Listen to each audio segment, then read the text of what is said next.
There, now we've set the tone properly for the beginning of this meeting.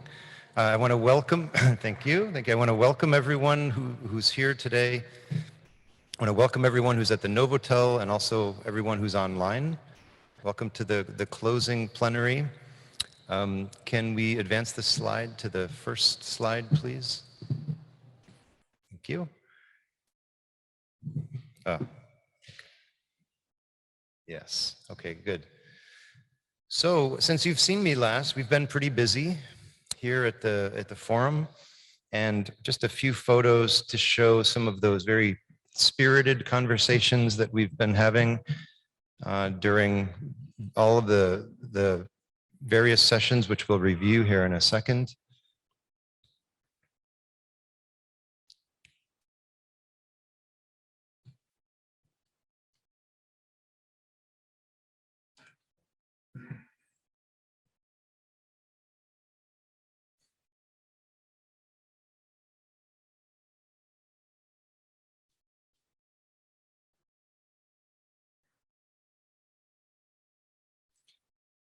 So altogether, we had 40 sessions, 30 discussion sessions, 4 thematic networking sessions, and 6 different side events over the last 2 days.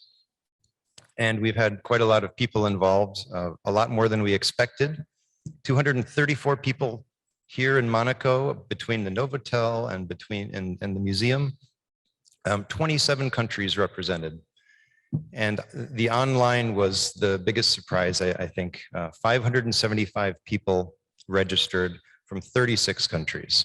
So great participation from everyone. So thank you for all of your participation. Yeah.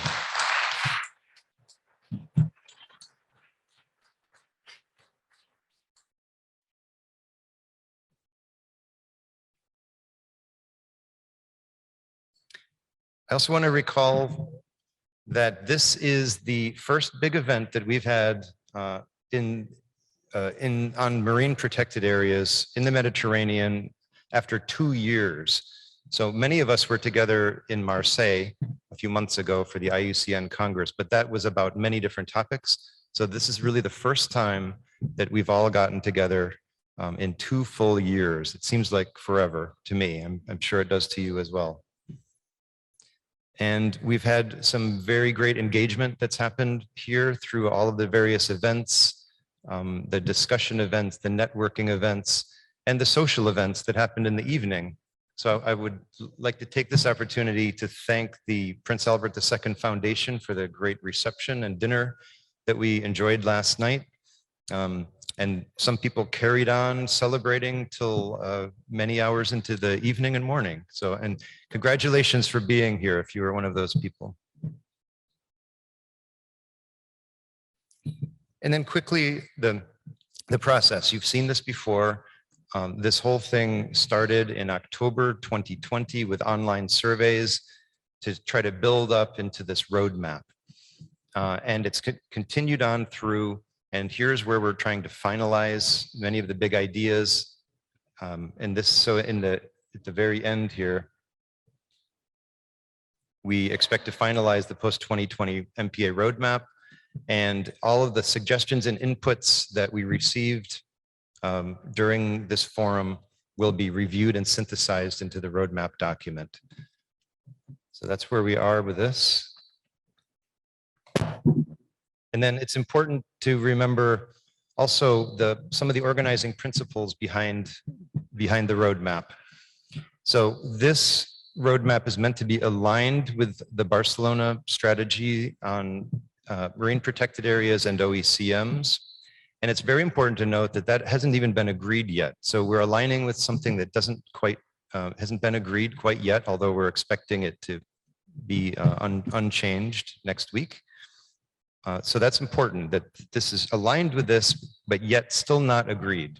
That's important in how we move forward.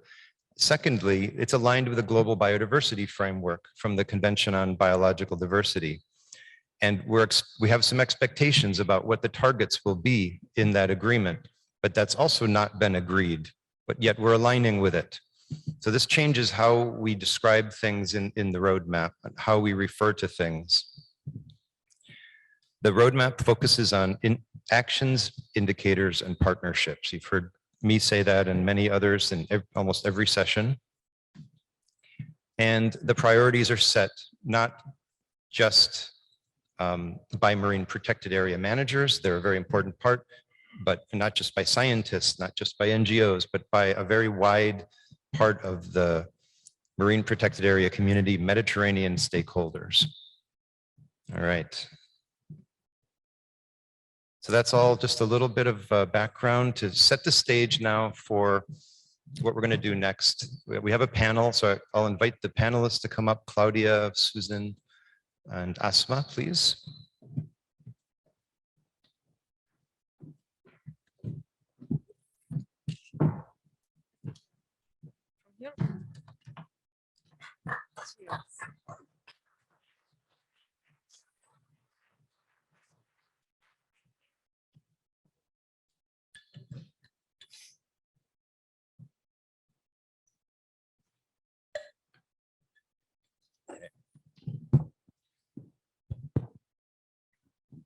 So, no, hang on. No, not yet, not quite yet.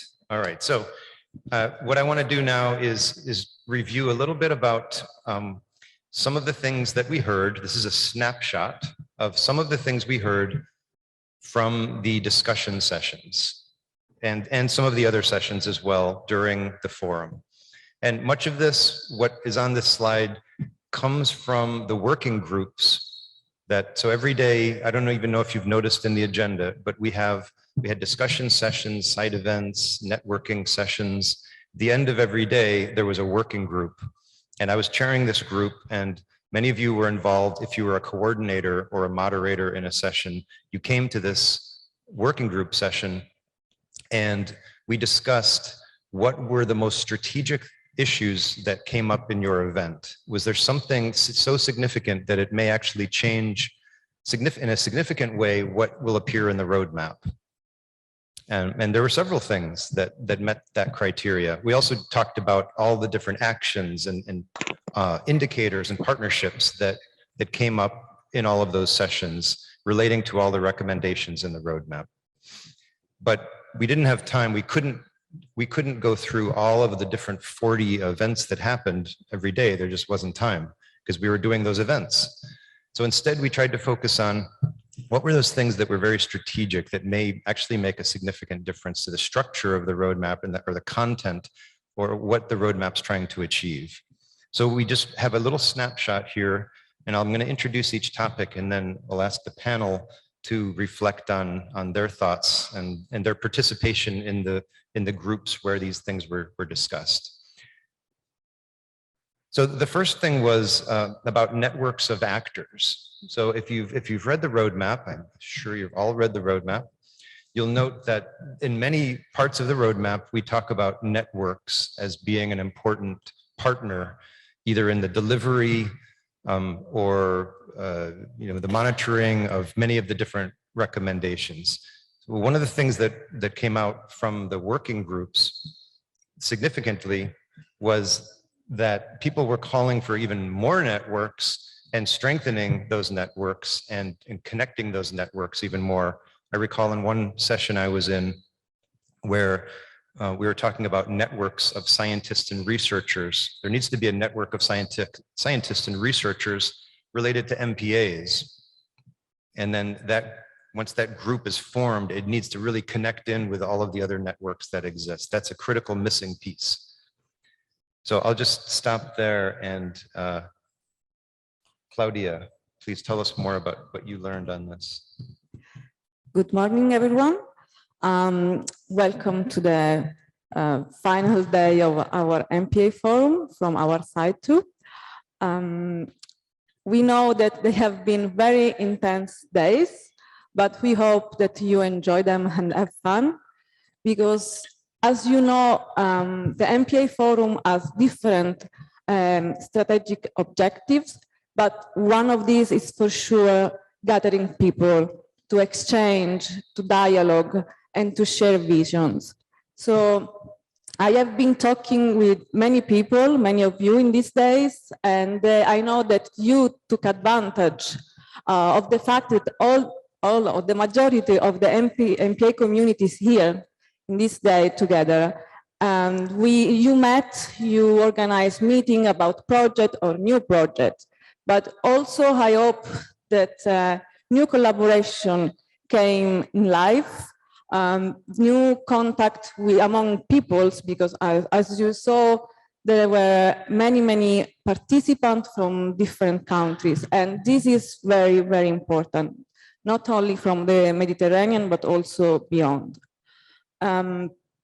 One of the main things, as I said, is sharing experience, but also create a single voice of the Mediterranean MPA community to reach the policy makers and the policy decisors. In this way, we can bring our position to the high level of Mediterranean conservation. A novelty about networking in these days have been the participation of prosecutors. They are one of the elements that are very important to tackle one of the crucial issue of marine protected areas in the world, but especially in Mediterranean, that is the enforcement. So we are very happy that we were able to engage them and to share opinion, and especially to listen to their position. So they asked to us to create a network, to create collaboration, to build their capacity, and at the same time they are willing to share with us their knowledge and improve the process to enforce and our beloved MPA in the Mediterranean. Another topic that came up very often was the need of creating a networking of scientists. So a need of collaboration among researchers to share knowledge and to improve management and MPA management effectiveness. So in general, I mean, we have reached good results, but for sure we need to step forward and do something more. We need to be more inclusive, and we need to be able to engage with other sectors like economic sector and private sectors. We hope that in the next forum we will be able, for example, to have a rich participation of fishers, because this is very important and because together is possible. Thank you. Thank you. Okay, the next issue I want to talk about was OECMs. So this was identified even before we came here together to the forum, that we understood from various stakeholders that we needed to strengthen the roadmap around the idea of OECMs. So we thought, let's find out what happens at the forum. Let's see what kind of specific suggestions we get. So we did get some specific suggestions. You know, we know OECMs are other effective conservation measures, which many people here know a lot about. I think many of you probably don't know much about as well. So it's a relatively new idea that we need to wrap our heads around. It's very important. It's going to be part of the target that comes from the Convention on Biodiversity. It's already in the Barcelona strategy. But we need to embrace it and figure out how to bring it more into the roadmap. So I'll ask Susan to talk a little bit more about that. Oui. Bonjour à tous qui êtes ici et en ligne.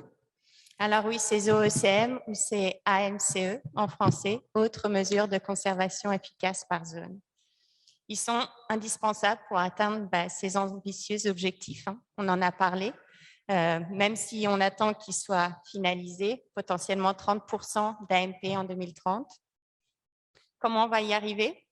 Je vous ai montré lundi matin les chiffres. On est passé entre 2016 et 2020 de plus 2 points en termes de surface d'AMP.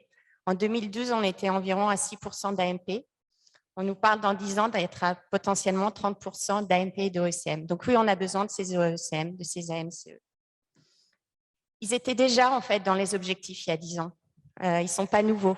Je pense que jusqu'à maintenant, ça restait peut-être un concept pour nous. Donc on les avait peut-être un peu mis de côté. Mais depuis 10 ans, on a fait du chemin. On a maintenant une définition qui a été acceptée. On a des critères qui existent. Comment on va mettre tout ça en place, ça reste à définir, mais ils sont là. Alors, ils sont quand même absents de nos 30 recommandations. On a 30 recommandations dans cette feuille de route et ils ne sont pas là. Ils ne sont pas là et pourquoi? Alors, parce qu'en fait, on n'avait pas les outils pour les intégrer. Alors qu'ils vont aussi nous permettre en fait d'atteindre ces acteurs qu'on n'a pas encore emmenés avec nous dans cette histoire de la feuille de route des AMP en Méditerranée. Donc, feuille de route des AMP et des OECM, on ne sait pas encore, parce que tout ce processus de feuille de route, en fait, il a été fait avec les acteurs de la communauté des AMP. C'est vous qu'on a sollicité pour voir où on en était, comment on allait avancer ensemble, et c'est principalement des experts AMP. Donc, le constat, il est là que oui, on a besoin d'intégrer ces OECM à notre feuille de route. Comment? Alors, on vous a entendu pendant ces 2 jours, les OECM ils sont ressortis dans beaucoup de sessions. Il fallait les prendre en compte, typiquement, par exemple, sur la session espèces mobiles. On voit bien que les gestionnaires, c'est un challenge pour eux, la conservation des espèces mobiles. Et ces OECM, ça va peut-être être une aide, un outil. Ça veut dire que il y a ce qu'on peut faire dans une AMP et puis tout le reste. Et il y a ces OECM. Et ça va être en plus permettre de faire peut-être le lien avec d'autres secteurs économiques qu'on n'a pas encore aujourd'hui autour de la table pendant ce forum pour identifier ces nouveaux outils qui vont permettre d'atteindre nos objectifs ambitieux. Donc, il y a du chemin qui reste à faire, mais en tout cas, on prend en compte et on prend note. Et je pense que la prochaine étape, nous, pour finaliser cette feuille de route, ça va être de travailler avec des experts OCM pour nous dire comment les intégrer à cette feuille de route. On ne peut pas juste rajouter feuille de route pour les AMP OCM et ça va répondre à ce besoin. Il faut vraiment réfléchir intelligemment sur cette feuille de route qui a été préparée par et pour les AMP. est-ce elle s'applique aux ESM, comment on peut les prendre en compte. Donc voilà, ça fait partie de notre travail qui va continuer avec vous. Great. Thanks, Susan. Great. Okay, so now the next two are quite related, but we've separated them out. Protection targets and management effectiveness. These are key parts of the targets the target that will be agreed in Kunming, China next year. However, we're treating them a little bit differently here, and partly because Asma's going to talk about the MPA protection targets. And I want you to recall that what I said before, right? The slide before we introduced these snapshot issues, that the Barcelona Convention the strategy has not been agreed yet, and the 30 by 30 target in the Convention on Biodiversity, Global Biodiversity Framework, has not been agreed. So how does that affect how we deal with protection targets? Asma, tell us. Thank you, Charles. Good morning, everyone here in the museum, and good morning also to the ones in the Novotel, and as well for all the people that are joining us online. I hope that you are not coming with expectations for any energizer. We already put a video to calm the energy down, so maybe we will be having something later. But related to what you have been saying, Charles, is true that is not yet agreed, but it will be just agreed next week in Antalya, the Barcelona Convention. So it means the Barcelona Convention strategy on MPAs and on OECM. So when finalizing the roadmap, it would be done. So don't worry about that. We will be aligning our roadmap with an agreed strategy. So related to the point, and following also to Susanna's point, on OECM, what I would like to say on MPA protection targets that come out from the different discussion sessions are two aspects of this protection targets. The first one is about coverage. It is true that it's really very important to work on OECMs. However, we need increasing efforts at local, national, and regional level to increase the coverage of MPAs in the whole regions. And here coverage means the number and the size.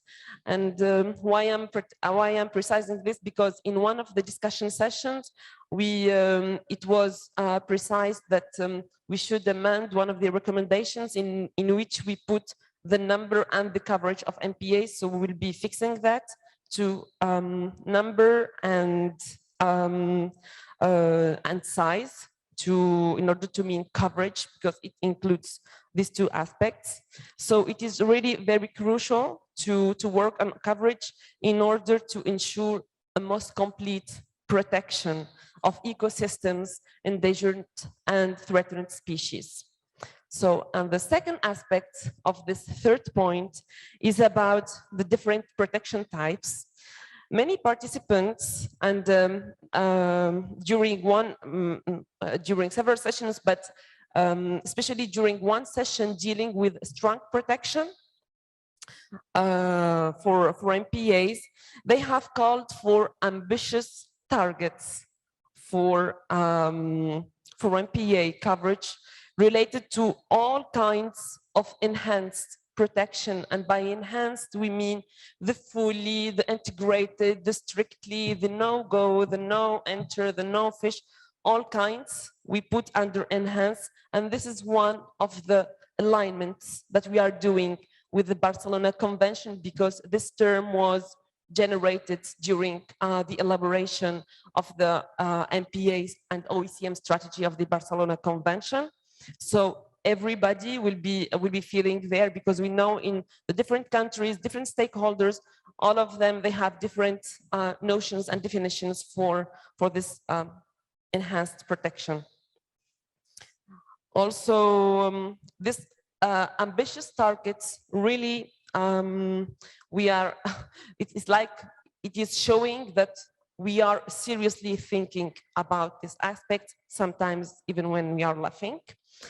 And moving from the status that was already shared with you all, the status of MPAs that was shared in the opening session, we have that like very sexy number of 0.04% of no-go, no take, no etc. We would like to move from that to a much bigger coverage. And this was and still a challenge for the whole MPA community. There is also a need for a political will to achieve that. But political will, in addition to that, we all have the responsibility, together with the countries and all the various stakeholders, actors from the whole region. So cooperation and collaboration through maybe international and regional organizations and institutions like the Sparac, the ACOBAMS, the IUCN, etc. Collaboration also with NGOs like the Maritime, the WWF, but also with the national and the local ones, and all the wider civil society is more than important to move forward with this aspect. Also, it is needless to say that the role of donors is more than necessary during the process. It's also important to highlight the need, this is like a specific point, but I would like to share it with you all, the need to have management plans and sound scientific data to evaluate the baseline situation before and after the creation of the enhanced protection. And thank you. All right, thank you, Asma. So protection targets are important, but we're reminded constantly by people that management effectiveness is also extremely important, and we should not lose sight of that by focusing too much on the protection targets, especially the coverage kind of targets. So Susan, can you tell us what we learned about management effectiveness from the forum? Bien sûr, Charles. Alors, lundi matin, je vous ai parlé de l'efficacité de la gestion, enjeux clés post-2020. Donc, c'est pour ça qu'on en a parlé beaucoup pendant ces 2 jours. C'est partout, parce qu'on est tous bien d'accord qu'on ne veut plus de ces AMP de papier, que l'aspect qualitatif de ce qui se passe dans ces AMP, sur est-ce que ce qu'on veut obtenir de ces AMP, est-ce qu'on y arrive et comment on peut mieux y arriver? Comment on peut obtenir ces bénéfices écologiques et socio-économiques? Ce pourquoi ces AMP ont été créés en première. Oui, pourquoi on les a créés? Alors, on avait besoin, donc on en a parlé dans toutes les sessions, mais on a aussi eu ce besoin, donc là, de revenir sur un des objectifs stratégiques de la roadmap. Donc, c'est le seul objectif stratégique de la roadmap qui a été vraiment discuté pendant ces sessions en fin de journée, pour peut-être repréciser l'importance, remettre l'accent sur l'importance de l'efficacité de la gestion qui avait peut-être été un petit peu perdue dans cet objectif stratégique 3. Donc, je ne vais pas revenir vous dire précisément, mais en tout cas, dans cette draft roadmap qu'on va repartager avec vous, voilà, on a essayé de… On vous a bien entendu parce qu'en fait, on ne fait que dire que c'est l'enjeu principal et en fait, ce qu'on a entendu de vous, c'est mais on ne le voit pas là dans cette feuille de route que vous avez partagée avec nous. Donc, on a essayé de reformuler pour que ce soit plus évident pour pouvoir après aligner toutes ces recommandations qui permettront d'y arriver. Parce que finalement, tous les objectifs de cette roadmap, ils ont cet ultime objectif, améliorer l'efficacité de la gestion. Parce qu'effectivement, on a 6 objectifs stratégiques, mais tous ces objectifs stratégiques, ils ont la même finalité. Ils ont cette finalité de rendre ces AMP fonctionnels et puis de les soutenir. En fait, c'est pas juste, on ne peut pas les rendre fonctionnels. En fait, on soutient, on identifie là où on peut agir pour vous permettre d'arriver à vos objectifs. Donc, ce qui est important aussi, c'est de mieux connaître où on en est on donne des chiffres, on a cette base de données avec le Sparac sur Mpa qui nous donne des chiffres quantitatifs. On a cette base de données Mpa qui nous donne un petit peu connaître si les conditions sont réunies pour une gestion efficace. Mais ce qu'on a aussi entendu de vous aujourd'hui, c'est qu'à l'heure actuelle, le constat est qu'on n'est pas dans la mesure de savoir si on peut dire que la gestion est efficace, si on a ces résultats attendus par une gestion efficace. Alors, il y a différents outils disponibles à l'heure actuelle. On nous en a présenté. Mais on a finalement besoin de travailler tous ensemble pour avoir cette vision commune sur comment on va pouvoir évaluer cette efficacité de la gestion. On a 33% d'AMP en Méditerranée à l'heure actuelle. On a utilisé un proxy qui sont la mise en œuvre des plans de gestion pour avoir une idée un petit peu si on parle où est-ce qu'on pourrait être sur, en termes d'avancement dans des conditions favorables pour les AMP. On est à 4,11%, mais finalement, on n'a aucune idée de où on en est en termes de gestion efficace, d'efficacité de ces AMP. Donc, j'ai une bonne nouvelle pour vous, c'est que ce n'est pas nouveau et que on est nombreux ici à avoir travaillé sur ce sujet et que c'est vraiment l'objectif de ces 4 prochaines années. J'espère qu'au prochain forum, on aura un meilleur état des lieux sur où on en est et puis aussi, comme ça, mieux savoir comment on peut vous soutenir. Parce qu'à chaque fois, c'est en mieux connaissant là où on en est, mieux connaître vos points forts et là où il reste du travail à avancer, qu'on peut mieux se soutenir tous ensemble et avec les nombreux acteurs qu'on réunit. Donc, il y a différentes initiatives. Il y a celle, c'est un des objectifs aussi au niveau européen. Ils développent un outil pour justement mesurer cette efficacité de la gestion et ils font ça en concertation avec tous les États membres. Et puis, on a aussi d'autres initiatives. On a le MedFund, ici en Méditerranée, qui lui aussi a développé ses propres outils pour travailler avec les gestionnaires pour essayer justement d'évaluer l'action des mesures qu'ils mettent en place dans leurs AMP. Donc voilà, donc nous, Mpa et les nombreux partenaires qui sommes ici, on se réunit avec le MedFund, avec la Commission européenne pour essayer d'avoir un outil qui soit un petit peu compatible avec toutes ces initiatives qui permettent de répondre aux besoins des gestionnaires et puis aussi de renseigner à la Commission européenne et plus largement sur cet état des lieux de l'efficacité de la gestion en Méditerranée. Et j'en profite pour remercier vous tous, nombreux, qui permettez d'alimenter tous ces systèmes pour vous évaluer. Je veux dire, ces données, on les a de vous, du terrain, des gestionnaires qui passent beaucoup de temps à pouvoir renseigner. Et on se rend bien compte que si on a toutes ces institutions à différents niveaux qui veulent tous avoir encore des données de vous pour pouvoir justement évaluer cette efficacité dans 4 ans, il va falloir vous soutenir en développant des outils intelligents et compatibles pour ne pas vous assommer et vous perdre dans des tâches qui ne sont pas votre mission principale, qui reste celle de protéger l'environnement. Merci. Thank you, Susan. Thank you, Susan. Thank you, Susan. All right, Asma, tell us about the road ahead. And let's try to be brief so we leave enough time for some interaction. Yeah, I will be very, very brief to not run out of time. So the road ahead with the Mpa forum process, the first thing is we are going to gather all the inputs. So maybe it's also the occasion to say a big, big thank for all the coordinators and moderators, especially also the rapporteurs of the sessions, because we are going to base the finalization of the roadmap on the outcomes that you have shared with us. So we'll be collecting this, analyzing this, and trying to integrate that in the Mpa forum, this post-2020 roadmap as possible and as relevant. So also once the Mpa and OECM strategy is adopted next week, we will be sure that we will align as much as possible that with this process, because for us the roadmap, it's a tool for the implementation of this roadmap of the Barcelona Convention to not to duplicate efforts. So this one, and also we have the commitments that we have shared with you, and we'll have a session now on that. The commitments of the different actors and organizations here in the Mediterranean. So we will be doing like a monitoring for the implementation of these commitments that will be shared.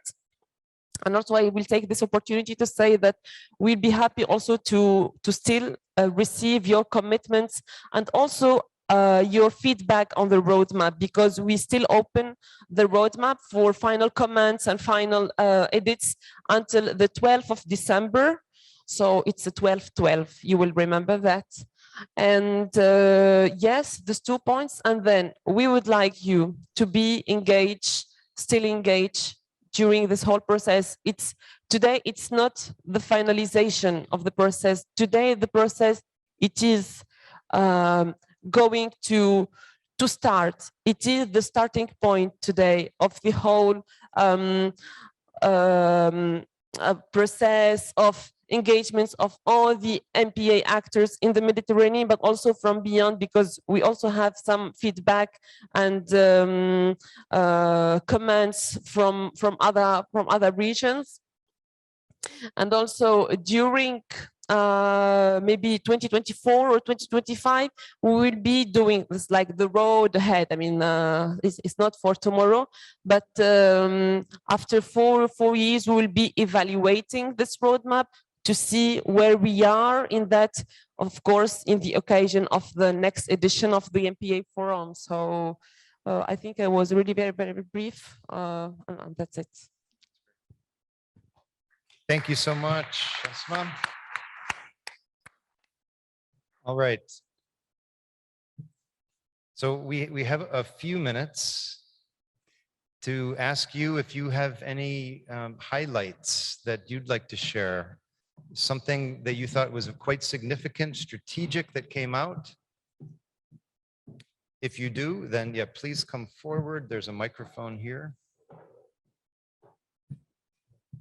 Thank you. Et bonjour à tout le monde, Paolo Guidetti, directeur de recherche à la station zoologique de Naples. Et moi, je voulais souligner brièvement 2 points. Le premier, comme j'ai peur qu'il y ait quelque chose dans la prochaine décennie se passe comme la décennie précédente, seulement souligner le fait qu'il faut faire attention à ne pas inclure dans les 30%, je ne dis pas n'importe quoi, mais presque. Pour la catégorie qu'on a évoquée, ça peut aller. Hier, j'ai entendu quelque chose sur des catégories un peu plus exotiques. Donc, le target 30% fois 30% doit être sérieusement atteint. Deuxième point, on oublie assez souvent que le target inclut aussi les 10% de strictement protégés. Et en faisant le pont avec ce qu'on avait discuté le forum précédent, là, il faut tenir en compte que la déclaration des dangers, à l'occasion, on avait suggéré que les 2% de la Méditerranée devaient être fully protected, not take, hein, et maintenant, on s'engage sur les 10% du strictement protégé que assez souvent on oublie. Merci. Thank you very much. Yep, that's great. Thank you. Does anyone else would like to share a highlight? A strategic issue that came up that maybe we didn't already cover? I know we're coming up against the coffee break here, so, but please, I want to give people an opportunity to share. Oh, and also I asked at the Novotel or online to raise your hand. Thank you, Marie. We're monitoring that now in case anyone does raise their hand. Okay, yeah, please.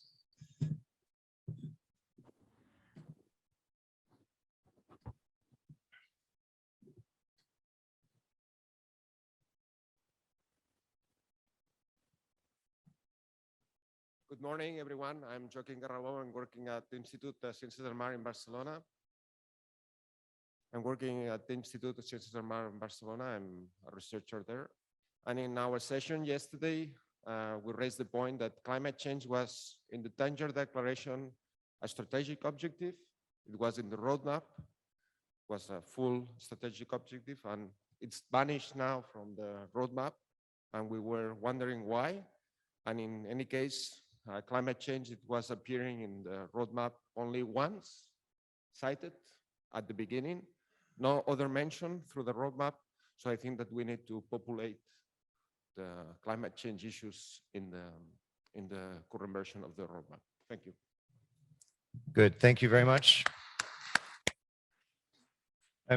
By the way, please, if the work that you've done here was not able to make that point through the discussion sessions, through the rapporteur's notes, then the opportunity, besides your intervention, is also to add comments to the online draft roadmap. That would be fantastic if you could do that. Thank you. Okay, anyone else? Raise your hand. Take the mic. But we're looking for highlights as well as if you think maybe we missed something. Yeah, please.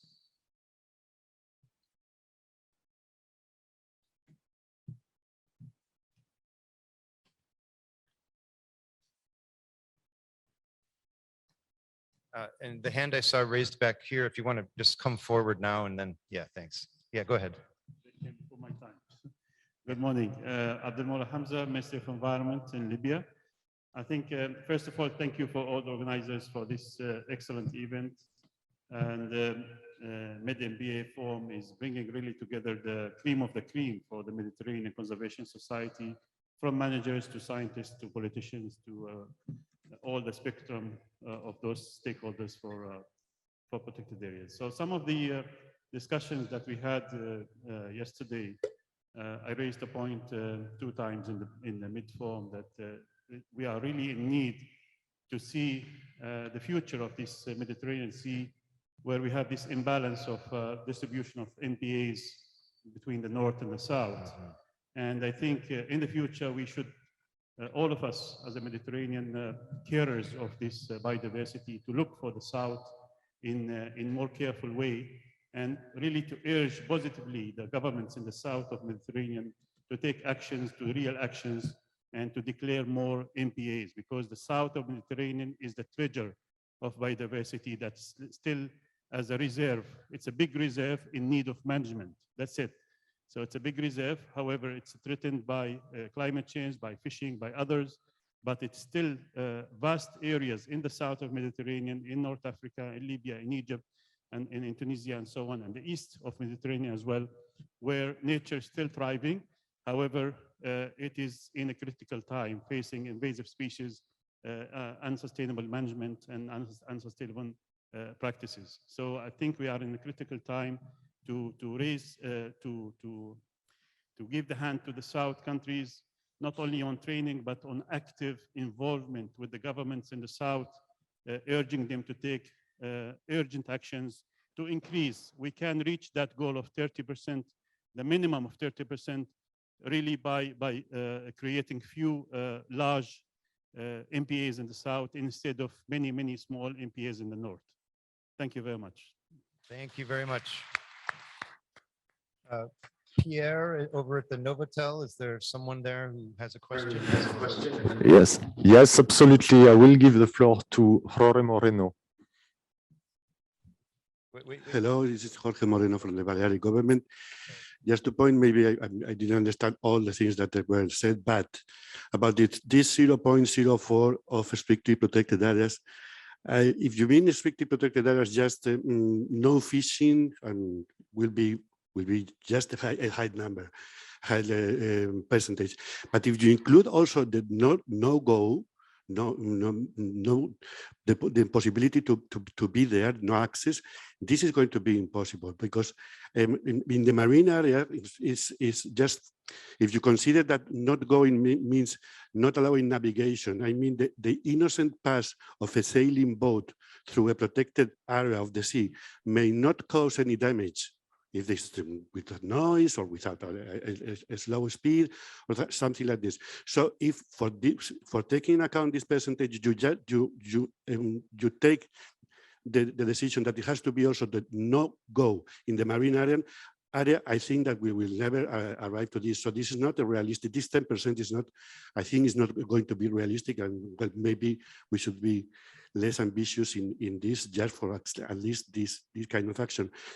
Think also that, for example, in a case of you, like it happened in Cabrera, you enlarge the park from 10,000 hectares to 90,000 hectares, but there is the possibility of navigating in this new 90,000 of hectares. At least you increase the percentage of the 10% of protected area, but the strict protection keeps it at the same level, or even lower if you have to compare it with the protected area instead. So I think that we should be a little bit more realistic with this and find some objectives that allow us that in 4 years, we don't have a very bad qualification of what we're reaching. Thank you. Thank you very much. The hand, Emily, the hand I see raised, was that from the Novotel or is that from, yes? We have several hands raised here, Charles, at the Oh, you have more Novotel. raised hands. Okay, so let's sure. go here. We'll do one more from here and then back to you. Okay, Pierre, so please go ahead. Merci beaucoup. So let's go to the ground again. Retour un petit peu dans la real life des aires marines protégées. Juste pour vous indiquer que je pense qu'on devrait insister un petit peu plus sur les nécessités de disposer de financement durable pour non seulement pour construire les MP, donc par exemple pour réaliser des plans de gestion, que ce soit au nord, au sud, à l'est ou à l'ouest, et notamment dans le sud, où nous avons bien vu dans la roadmap qu'il y avait des petits gaps sur la partie sud et la partie est de la Méditerranée, mais également dans la real life de la gestion des aires marines protégées. Je suis gestionnaire d'une aire marine protégée dans le sud de la France, donc confronté à ce problème. Je suis membre également du board de Mpa, donc je peux en parler à un autre niveau, mais c'est pour indiquer que je pense qu'il serait important d'insister sur la nécessité des financements tant publics venant des institutions que privés. On voit bien que le Medfund, par exemple, est une dynamique intéressante pour l'ensemble de la Méditerranée. Et je dirais que les gardes sur le terrain, les gens qui s'occupent d'éducation et de sensibilisation pour l'environnement, les gens qui travaillent, je dirais, dans les bureaux pour construire la gestion des aires marines protégées ont besoin de financement. Je le rappelle parce que c'est une réalité. C'est facile des fois de construire des AMP et puis derrière, dans la gestion effective, de ne pas avoir de moyens, un bateau. Il y a beaucoup d'AMP qui n'ont même pas de bateau, y compris parfois d'ailleurs, soit dit en passant, en France. Donc je pense que ce sont des points qui sont très importants à rappeler pour faire en sorte que nous ayons des 30% seriously comme ça a été dit par Paolo, géré, et puis qu'on ait sur les zones de protection forte des 10% aussi à l'horizon avec des moyens financiers. Merci.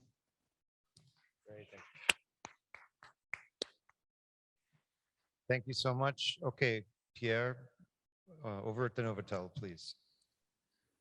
Hello, my name is Diego Alvarez. I am from IEO Spain. First, I just wanted to see that being here and participating in the forum has been very motivating and encouraging.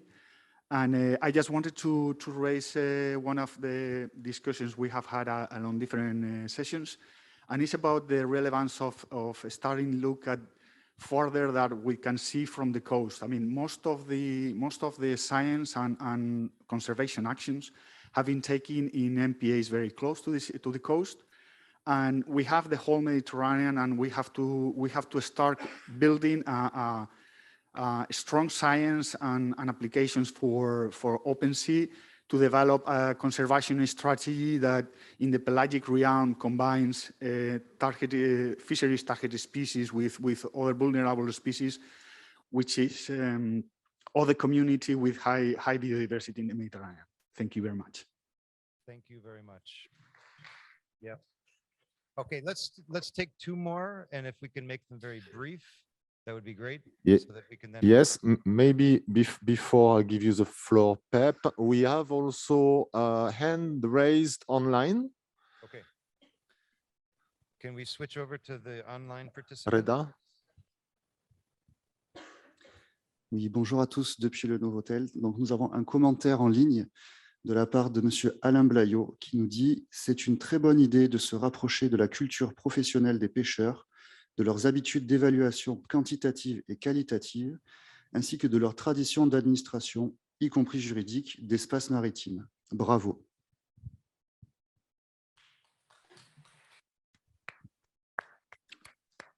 Great, thank Et je you. passe, and if we still are in time for another intervention, I will now Sure. give the floor still at the Novotel to Pepa Mengual. Go ahead. Good morning. This is Mpa Roadmap from the Spanish National Park Network, and connected to the comments of Diego, my colleague, I would like to focus your attention on the OECMs, because I'm envisaging the risk that the protection of the pelagic realm at the end is going to be connected to some extent by, let's say, not a direct and straightforward via with OECMs. Which some of them are being planned and being planified mostly in the pelagic realm. So this is one risk, because in my view, we need to consider the pelagic realm and the Mediterranean high seas as worth being protected in the same way as the coastal areas. And this is not the case now. We don't have the capacity building. We have to begin to introduce the pelagic MPAs into the agenda fully from the very beginning, including the capacity building of managers, which probably is a problem. Of course, they are much more difficult to planify and to manage. Of course, they are much more expensive, but we have to. I mean, it's not a question of choice. We have to include them in the conservation agenda of the Mediterranean. And just a final comment on OECMs. We talk about that in the sessions where we were discussing the nature of OECMs, and I insisted, and I won't get tired in insisting that we have to be very, very careful in the definition of what it is and what is not an OECM, because if not, it's going to be a kind of cul-de-sac in which everything could be included.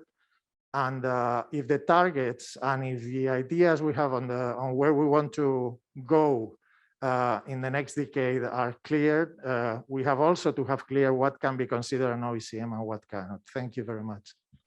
Thank you very much. Thank you very much. Thank you very much.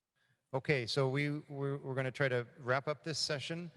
I want to remind everyone, this session was about recognizing all the work that we've done this week through all of the discussion sessions, the networking sessions, the side events, etc. And then we carried that into here, having some more comments coming back.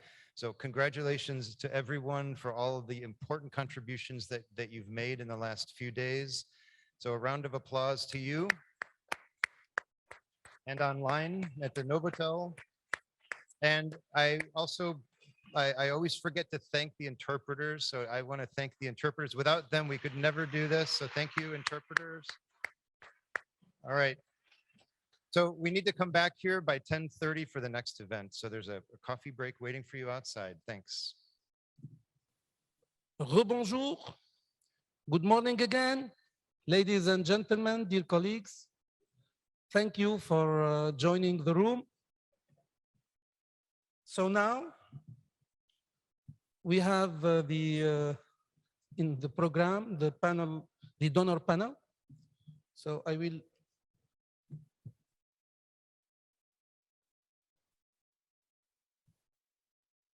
Yeah, it works. Donc,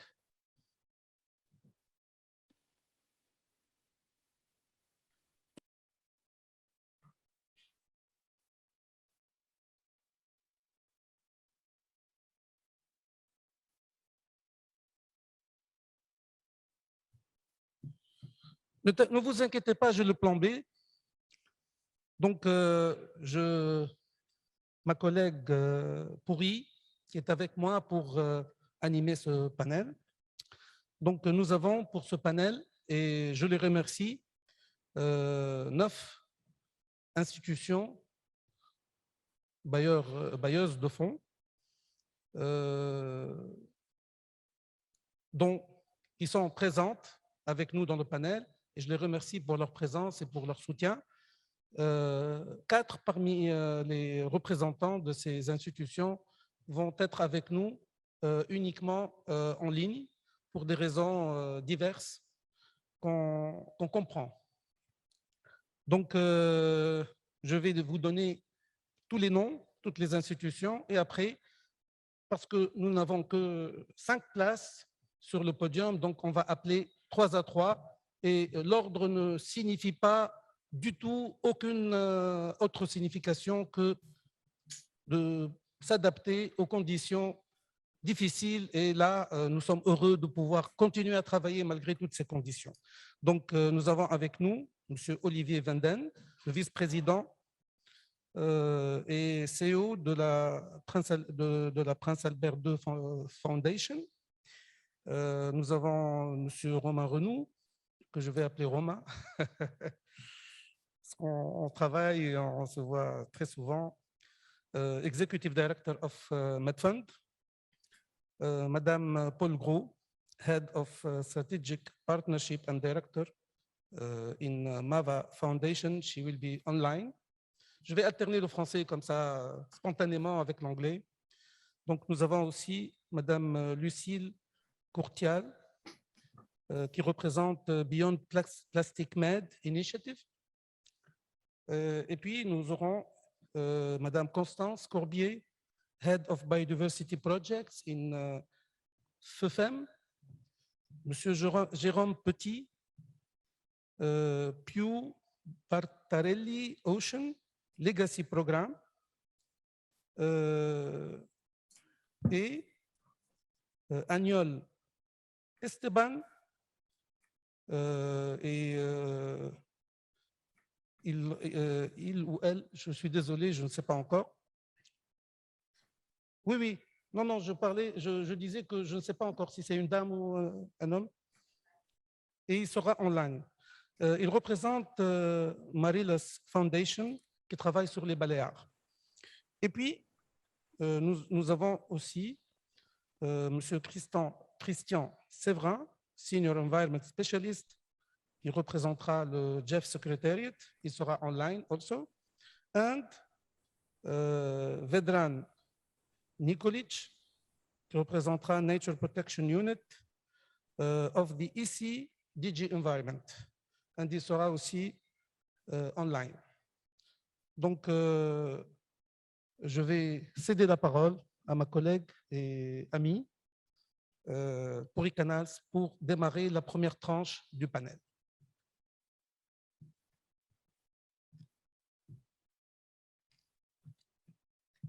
Thank you, Khalil.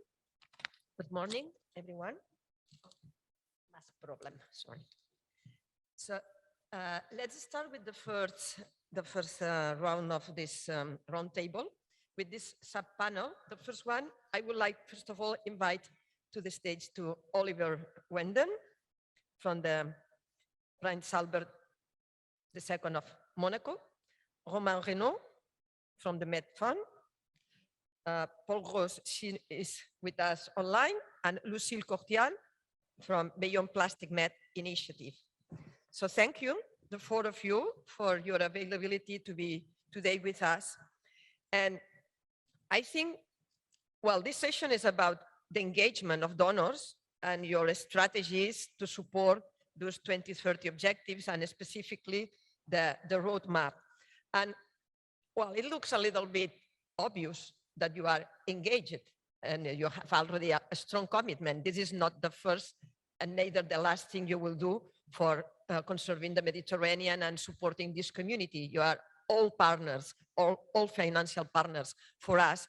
But I think it's good, despite all of us, we know you, it's good that you stress in your programs of activity how you connect your activity with the support to other actions, the actions of our community, the actions that we identify here as key for this roadmap. So we will be really glad to hear more in detail how these commitments are really supporting others' work. So that's what I invite you to do. And I will begin by Olivier. You see, yes. Halil, remind me, you have only 2 minutes. So, yeah. Okay, instead of 5. Ciao, go. OK. Non, merci beaucoup, Puri. Je vais enchaîner en français pour nos amis francophones. Et je sais qu'il y a une traduction. Donc, très brièvement, quand même, pour poser les bases, la Fondation Prince Albert II de Monaco, c'est 15 ans d'existence. C'est à la fois du soutien à des projets de terrain, bien entendu, à des programmes de recherche, mais aussi et avant tout fédérer tous les acteurs sur des sujets communs, que ce soit les scientifiques, les décideurs politiques, le secteur privé, les représentants de la société civile, autour de 3 enjeux principaux: changement climatique, biodiversité et accès à l'eau. Alors évidemment, cette approche holistique et partenariale trouve un écho particulier lorsqu'on parle des aires marines protégées, a fortiori de Méditerranée, l'une des zones prioritaires d'action de la Fondation. Donc, dans le cadre de la mise en œuvre de la feuille de route post-2020, je dirais que la Fondation va tout d'abord continuer à faciliter le dialogue entre les différents acteurs concernés, comme nous le faisons aujourd'hui en soutenant ce forum, afin de construire bien des diagnostics, des ambitions, des stratégies partagées et favoriser la mise en œuvre en commun de moyens financiers et humains, puisque nous sommes aussi une fondation qui accorde des bourses et des subventions à des projets. Nous poursuivrons également l'articulation des différents niveaux d'intervention, que ce soit le local, et je vois Jacqueline de Bernardi ici, nous nous réjouissons d'avoir pu apporter un soutien même à Monaco, aux aires marines de Monaco, dans le cadre de l'élaboration d'un plan de gestion qui pourra enfin être mis en œuvre à partir de 2022. Donc ça, c'est pour le niveau local, mais aussi au niveau national, régional et international. Et je laisserai évidemment mes collègues de bureau, puisque vous avez une grande représentation de la Villa Girasol, le siège de la Fondation, mais aussi de 2 organisations magnifiques que nous avons aidé à initier, le MedFund et BIMED.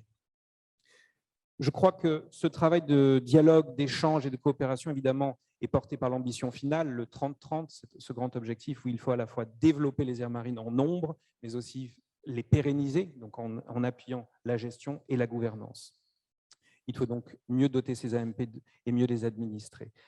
Donc à cet égard, la Fondation a lancé le MedFund sur ce sujet dont Romain vous parlera tout à l'heure, ainsi que BIMED sur la notion des pollutions plastiques. Je voudrais aussi citer le sanctuaire Pélagos pour lequel la Fondation, mais aussi Medpan, le VVF et l'UICN se sont associés pour soutenir le plan de protection, de conservation et de promotion du sanctuaire Pélagos, cet accord tripartite fort important pour la région. Cette initiative Pélagos, pour vous parler concrètement en quelques chiffres, c'est déjà un budget de 700 000 € assuré pour la période 2021-2023 afin de financer des projets de terrain, une dizaine par an sur ces donc 3 années. Et je conclurai, puisqu'on m'a accordé que 2 minutes, donc je fais vite, mais la notion est importante, en tout cas elle est d'actualité, car outre ces actions de terrain, la Fondation va poursuivre son engagement international, notamment par la parole portée par le souverain, le chef d'État, en faveur d'une meilleure appréhension de ce nexus, car aujourd'hui, bien l'enjeu est effectivement d'arrêter de travailler en silo, c'est un petit peu l'objet de ces différentes journées de discussion, et donc de renforcer cette approche du nexus océan, climat, biodiversité. Et pour ce faire, nous avons besoin de votre réseau, nous sommes très heureux et fiers d'y contribuer, et nous avons aussi l'ambition de poursuivre l'animation d'un réseau international en dehors de la Méditerranée, mais sur l'océan mondial. Et je citerai à cet égard d'autres organisations comme la plateforme Océan Climat que nous avons eu plaisir à lancer. Voilà, j'espère ne pas avoir été trop long et je cède la parole. C'est un bon enchaînement pour la mobilisation du secteur financier, qui est aussi un des enjeux forts sur lequel la Fondation se mobilise pour impliquer davantage le secteur privé et permettre d'émerger et de mettre en œuvre ces solutions de terrain. Et le MedFund sera un exemple parfait, je crois, de mécanismes financiers innovants. Merci beaucoup, Olivier. Je pense que c'est une bonne capacité de synthèse de lancer tous ces éléments qui sont cruciaux dans 2 minutes. Donc, merci beaucoup. On ne va pas bouger beaucoup parce qu'ils sont dans le même bâtiment. Donc, on passe à l'autre étage avec Romain Renaud. Je te pose la même question. Comment vous vous engagez de se les mettre fond? Merci beaucoup. Merci beaucoup. D'abord, peut-être rappeler que le MedFund est un enfant du Forum des aires marines protégées. Donc, je suis né il y a 9 ans. Hein, c'était en 2012. C'était à Antalya, en Turquie. Je ne l'ai fait pas. J'étais né à Antalya, en Turquie, d'une volonté, effectivement, de l'ensemble des partenaires qui sont ici dans la salle.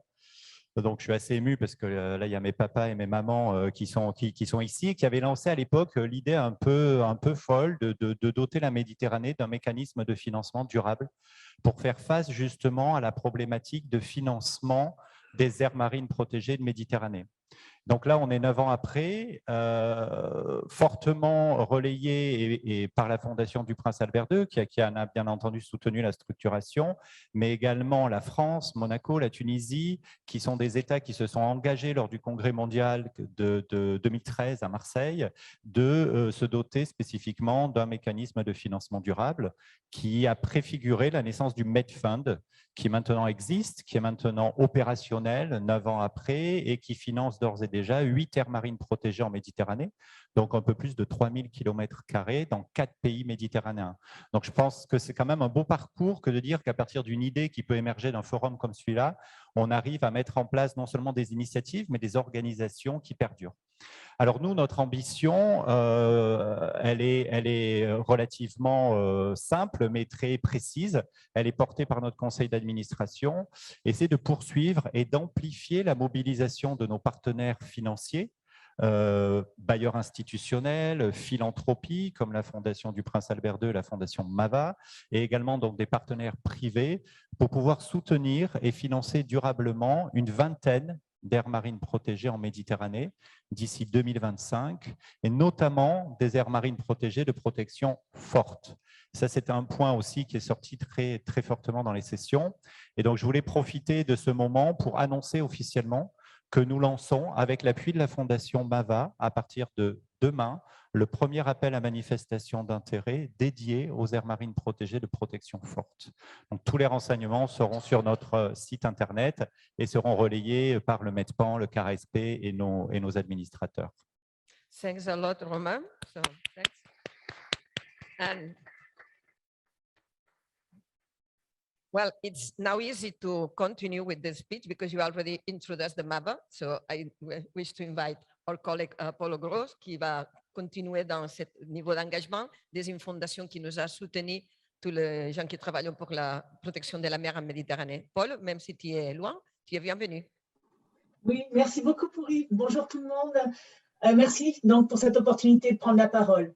Alors, la présence de la Mpa dans ce panel sur l'engagement des bailleurs de fonds et de leur stratégie pour soutenir les objectifs des AMP et du milieu marin jusqu'à 2030, aux côtés de nos collègues de la Fondation Prince Albert II de Monaco, du Medfund et de BIMED, n'est certainement pas anecdotique. Nous sommes engagés dans de nombreuses collaborations avec la Fondation Prince Albert II, la Monk Alliance, BIMED, de nombreux cofinancements de projets, et bien sûr d'autres collaboratifs de bailleurs sur des thèmes qui ne sont pas marins.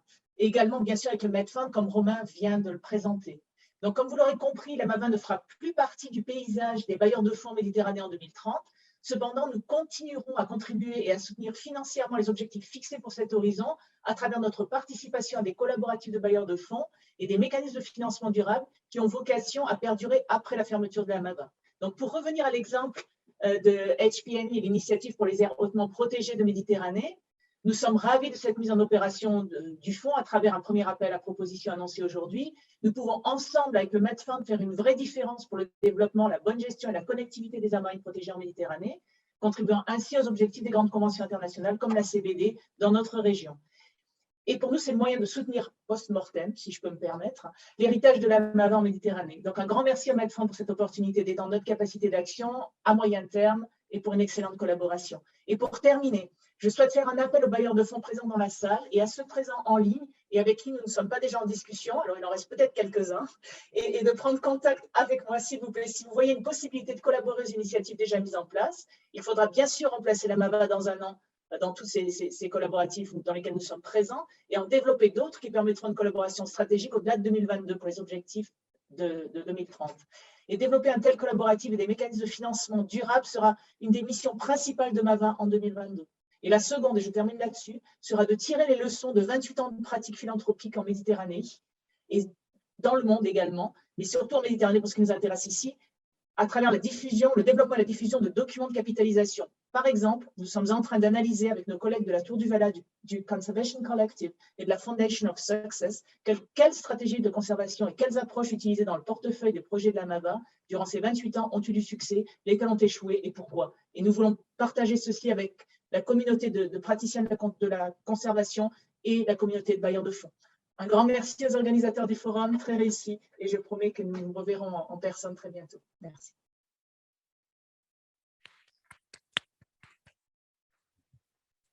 Thank you very much, Paul, because I think that it's fair to say in this room that this is the last forum for the MAVA Foundation, not for you. We hope that we will count on your presence in future editions, but as MAVA, this is the last one. And I think it's fair that this forum also recognizes and acknowledges the great support that you provide to our community. So I propose to clap strongly and thank the foundation.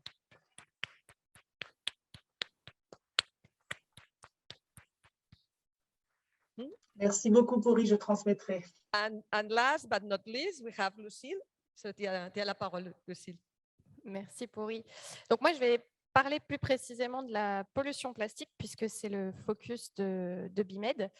Les conclusions de l'atelier qui a eu lieu lundi après-midi ont montré que si les AMP permettaient de convaincre, était un argument supplémentaire pour engager les acteurs dans cette lutte contre la pollution plastique, malheureusement, cette pollution n'a pas de frontières et elle ne s'arrête pas juste au contour de l'AMP. Et donc, on a besoin de travailler de manière plus générale, à plus grande échelle, pour engager les acteurs contre ce fléau. Et c'est l'objectif de BIMED qui, depuis 5 ans, lutte contre la pollution plastique en Méditerranée.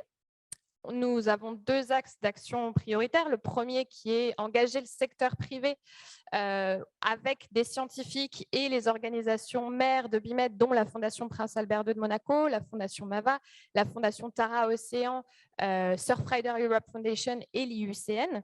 Et l'objectif est d'accompagner ces entreprises à réduire leur impact plastique et à travailler collectivement pour mettre en place des solutions sur le terrain. Et le deuxième axe qui est plus intéressant pour aujourd'hui, c'est le soutien de projets en Méditerranée pour réduire la pollution plastique. Et aujourd'hui, l'engagement qu'on souhaite prendre, c'est d'atteindre 100 projets soutenus d'ici 2024, ce qui correspond environ à 1,3 million d'euros engagés sur le terrain. Mais au-delà du soutien financier, je pense que c'était une des conclusions majeures et des recommandations qui ont été fournies dans la feuille de route, c'est de travailler en réseau, d'essayer de créer une dynamique au sein de ces organisations qu'on soutient pour faciliter les échanges, le partage d'expériences, le partage d'outils, s'assurer qu'on construise sur les bases qui sont déjà existantes et pas qu'on réinvente à chaque fois la roue. Et ça, c'est particulièrement important pour nous et c'est ce sur quoi on veut travailler maintenant, aller plus vers ce réseau et cet engagement collectif et cette collaboration. Et je terminerai pour là aussi annoncer que l'appel à micro-initiative de BIMED est actuellement ouvert et toutes les informations sont sur notre site internet jusqu'au 2 janvier. Voilà, merci. Merci beaucoup. Well, and now we have few minutes, but I will open the floor for you in the room or in the other room in the Novotel or at home. So if you have some comments, some questions for our speakers, please raise your hand.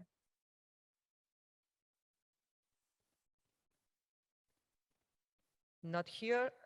Pierre, est-ce qu'in de Novotel, il y a des propositions de questions?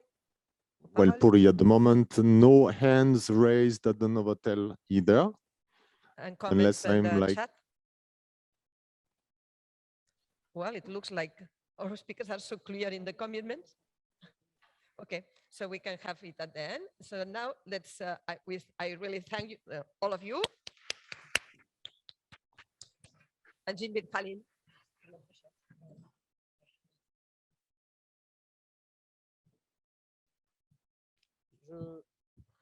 Je réitère mes remerciements à M. Olivier Venden, M. Romain Renou, Paul Gros et Lucie Courtial. Et on voudrait dire à la Fondation du Prince Albert II que nous comptons beaucoup sur son rôle fédérateur pour aider à ramener autour de la table des donateurs pour la Méditerranée, pour la feuille de route et pour toutes les crises en fait qu'on vit ensemble sur les changements climatiques et ses impacts, la perte de biodiversité et la pollution. Il ne faut pas oublier la pollution. J'étais content de voir un représentant des acteurs financiers sur la pollution hydrique, mais aussi la pollution par les déchets et surtout les plastiques. Donc c'est une crise à 3 axes. espérons qu'on en sorte tous ensemble. Donc, pour continuer, je vais appeler Madame Constance Courbier, Head of Biodiversity Projects in the FFM, Monsieur Jérôme Petty, Pew Bartarelli Ocean Legacy Programme, et on va vérifier si Agnol Esteban est avec nous en ligne, qui représente Marilas Foundation des Baléares, et on salue les Baléares. Elle est au cœur de la Méditerranée, les îles. Voilà, donc on va enchaîner sur les débats qu'on a commencés, et on voudrait bien avoir votre point de vue et votre vision, la vision bien entendu de votre institution, de vos institutions, pour contribuer à la mobilisation des fonds et à la mise en œuvre de la feuille de route en particulier, mais à la conservation de la biodiversité dans toute la Méditerranée. Je vais commencer par Constance. Merci Khalil. Bonjour tout le monde. Et d'abord, un grand merci aux organisateurs de cette rencontre. Bravo à Mpa. J'en profite pour dire que le FFM soutient Mpa depuis les fonds baptismaux, mais on est plus qu'un bailleur, du moins je l'espère. On est un compagnon de route et j'espère que le FFM continuera à être le compagnon de route de cette belle initiative et belle réalisation que représente le Mpa. Donc, un grand merci aux organisateurs parce que je sais que ça a été très compliqué à organiser vu le contexte actuel. Donc, un mot très rapide sur le FFM. Je ne le présente plus, mais ça fait 25 ans que le FFM soutient des projets conciliant environnement et développement, en gros, dans tous les pays en développement et les pays émergents, donc un peu partout dans le monde, mais surtout à la croisée des enjeux de conservation et de développement local, avec une entrée particulière sur l'innovation et les démarches partenariales. J'en profite pour faire un petit coup de projecteur et coup de pub pour alors je ne sais pas si on le voit en photo, ça vient de sortir tout chaud de l'édition. En fait, c'est une capitalisation. Donc, on me demande de parler de feuille de route et de parler du futur, mais je pense que quand on parle du futur, il faut regarder dans le rétroviseur. Et ça, c'est 25 ans d'appui du FFM aux aires marines protégées dans le monde. Vous verrez, parce que vous pouvez le télécharger sur le site du FFM en 3 langues, y compris en espagnol. Et vous pouvez aussi me demander de vous l'envoyer en version papier, parce que c'est maintenant édité en papier. Et ce qui est intéressant, c'est qu'on se rend compte qu'on est toujours pertinent sur nos appuis aux aires marines protégées. Il y a beaucoup de choses sur la Méditerranée. Il y a beaucoup de choses extraites des capitalisations de Mpa d'ailleurs. Et ce qui est intéressant, c'est de voir qu'il y a eu une évolution des paradigmes autour de l'appui aux aires marines protégées et des innovations qu'on s'est appropriées et qu'il faut continuer à développer, notamment ce que j'appelle le millefeuille, c'est-à-dire une approche où on appuie des initiatives très locales, très petites. On a des outils pour ça, mais aussi on appuie aussi des réseaux d'acteurs, non pas des réseaux de papier, mais des réseaux d'acteurs, des communautés de pratique. Et on appuie aussi, à travers un certain nombre de projets, un financement pérenne, notamment avec l'appui du Medfund au Medfund. Donc, je veux juste revenir sur la stratégie du FFM en milieu marin pour souligner à quel point la feuille de route résonne avec nos principaux axes d'entrée. Donc, on a plusieurs axes d'entrée. Je reprends Khalil qui parlait d'un trépied ou d'une prise multiple à trois entrées, puisque dans notre stratégie, on a l'axe préservation de la biodiversité, et dans lequel on retrouve en sous-composante l'appui au réseau d'aires marines protégées et aux aires marines protégées, mais je souligne environnementalement performantes, c'est-à-dire pas des aires marines de papier d'une part, et qui, à chaque fois, j'ai envie de dire, think out of the box, try to reach those not convinced and people around marine protected areas. Désolée, je suis partie en anglais, je ne sais pas pourquoi. Je vais peut-être passer au suédois pour… Bon. diversité. Donc, l'idée, c'est donc à travers cette stratégie, donc pérenniser les systèmes d'aires marines protégées, d'aires protégées et d'aires marines protégées. Et là, on retrouve nos projets d'appui à Cogito, dans lequel on a plusieurs partenaires, dont le Mpa, VVF, l'association PIM et le Conservatoire du littoral. On a aussi, à travers cet axe de pérennisation des systèmes d'aires marines protégées, notre appui au fonds, au Medfoon, avec l'idée que dans 20 ans, dans 30 ans, et peut-être qu'il est tout jeune, le Medfoon, c'est un bébé, mais peut-être que ça sera un vieillard et qu'on sera tous morts et il existera encore. C'est ce qu'on espère en tout cas. Longue vie au Medfoon. Et puis, on a aussi l'idée d'un axe d'entrée dans cet enjeu préservation de la biodiversité, de développement de filières issues de la biodiversité. Donc, on peut trouver là-dedans tout ce qui est économie bleue, développement local, pêche, tourisme et produits issus de la biodiversité, parce qu'on a toujours cet enjeu de ne pas avoir de perdants dans l'histoire et que les gens qui vivent dans et autour des aires marines protégées vivent mieux au-delà de la conservation de leur environnement, dont ils dépendent d'ailleurs en grande partie. Et le troisième axe de cette stratégie biodiversité, qui résonne aussi avec la feuille de route, c'est d'appuyer des territoires à haute ambition de biodiversité. C'est un jargon peut-être, mais l'idée, par exemple, dans notre projet Smilo, c'est de partir d'îles qui ont une biodiversité remarquable et d'élargir à une gestion durable de l'ensemble des flux environnementaux qui peuvent avoir un impact, l'énergie, la gestion des déchets, les pollutions, donc avoir des espèces d'exemplarité dans des milieux insulaires qui permettent de raconter qu'on peut s'inventer un développement durable différent, différent de la route principale.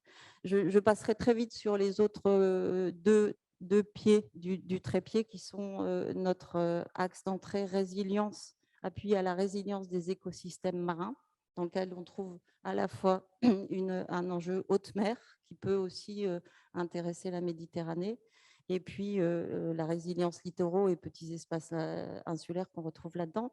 Et puis, on a une nouvelle entrée donc, qui va être très prometteuse pour la mise en œuvre de la feuille de route, qui est l'économie circulaire, tout ce qui est pollution, notamment pollution plastique. Je voudrais juste rappeler aussi qu'à travers les différents projets que je vous ai cités, on voit bien qu'on appuie les démarches multipartenaires à tous les niveaux, aussi bien au niveau tout petit, puisqu'on a un programme qui s'appelle le PPI OSCAN, dont on démarre la phase 3. Maher est peut-être dans la salle ou alors il est au Novotel. Donc, on fait ça avec l'UICN Méditerranée et l'idée, c'est de faire monter la société civile dans les questions d'environnement. Pour finir, je dirais qu'il faut penser en dehors de la boîte, innover, partager les expériences dans une démarche de progrès. Et le FEFEM, j'espère, continue à être flexible et adaptable pour épouser, évidemment, je n'ai pas dit, mais le FEFEM est un outil de la politique publique française. Donc, on met en œuvre les grands engagements de la France et on est aux côtés, on est un petit peu l'outil un petit peu particulier qui fonctionne uniquement sur subvention, mais pour mettre en œuvre les grands engagements de la France, notamment pour une Méditerranée exemplaire, etc. Je ne vais pas citer tous les engagements qui relèvent de la Méditerranée. Voilà. Je regarde si je n'ai rien oublié, parce que je profite, moi, on m'avait dit 5 minutes. 2 minutes. Donc, dernier point, peut-être encourager les alliances d'acteurs. Bon, je sais que Medpan travaille avec d'autres réseaux au-delà de la Méditerranée, le réseau Rampao, d'autres réseaux. Et je rappelle des réseaux de gestionnaires, de vrais humains dans le réseau, pas juste des réseaux de papier ou des réseaux d'idées, quoi. Et l'idée, c'est ne pas créer des grandes machines de grêre, des grands machins, des grandes usines à gaz, mais au contraire de rester très très proche des demandes de terrain et être très réactif par rapport à ce qu'on peut raconter du terrain et faire remonter les difficultés de terrain. C'est un peu le rôle des réseaux aussi. Merci.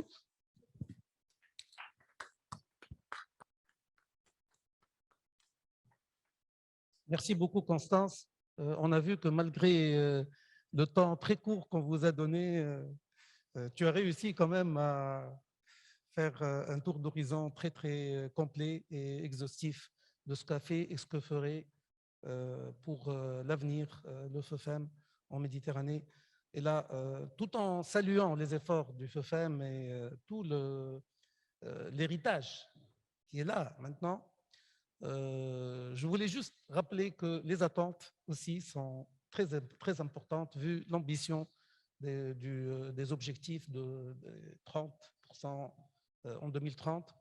Et bien entendu, en rappelant que aussi il faut augmenter l'efficience des résultats des projets et de leur réalisation, tout en demandant aux bailleurs de fonds de regarder un peu, de garder plus et d'apporter plus d'ambition dans les programmes.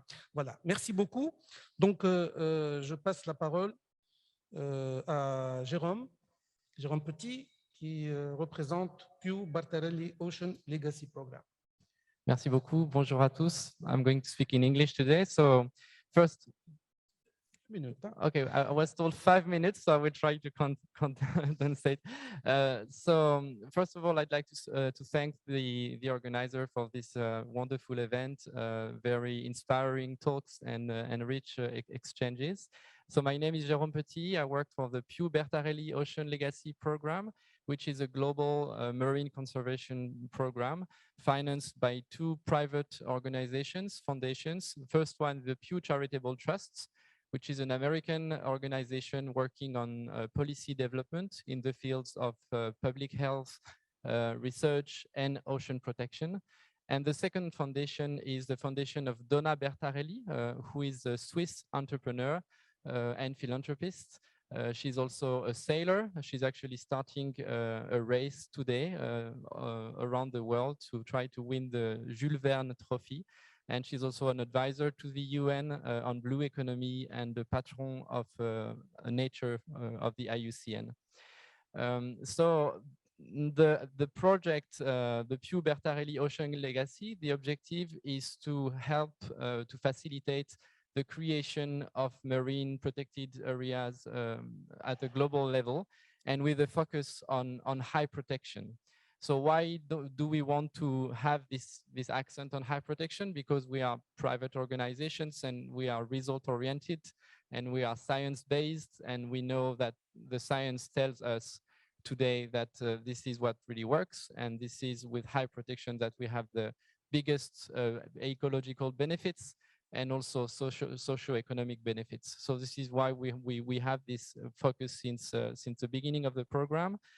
So we support activities in like a very big panel of different activities, research, consultation between different stakeholders, technical assistance to municipalities or to governments, advocacy, communication. And the idea is really to work on concrete sites and to work on zonings and to have tangible results at the end. So we started this program, this partnership, Pew Bartarelli 5 years ago, and we had already a few successes, mostly in the Pacific region, with the reserves which were created in Hawaii, in Palau, in Easter Island, in Pitcairn, but also in the Atlantic with Tristan da Cunha. So altogether, this is 8 million kilometers of high protection that were created. And we are very happy to have contributed with many other donors and stakeholders to these successes. So building on these successes, we are starting a new phase of our partnership starting next year. And we will continue to work on the legacy sites, so the sites on which we have already worked and where marine reserves were created, because we all know that when a marine reserve is created, it's just a start, and we need to continue the effort for the good management of the reserves.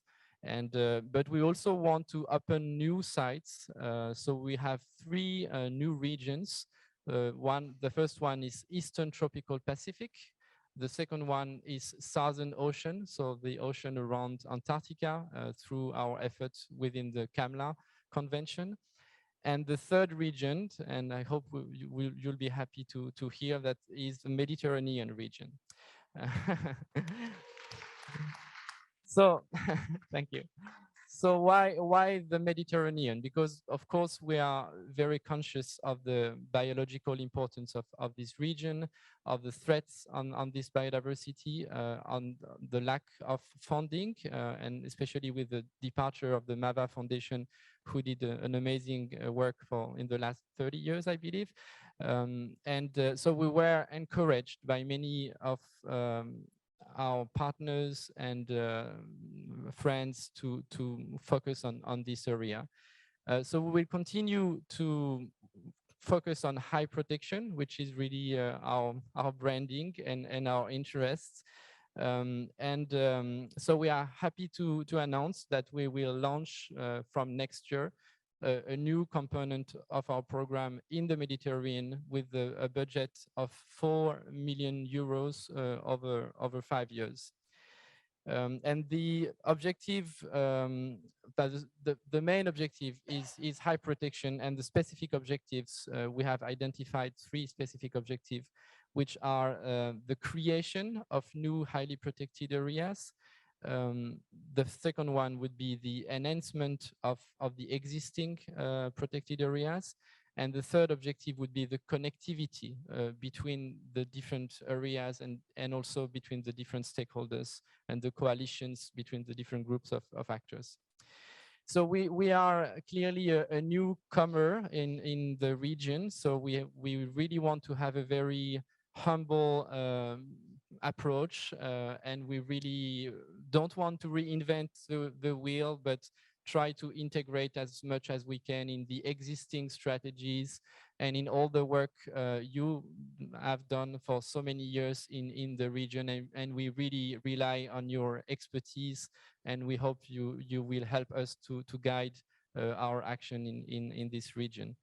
So we will, of course, be very interested in the roadmap that we have been following, that you have been working on for the last month. So thank again for this exchange, for this opportunity to present our work.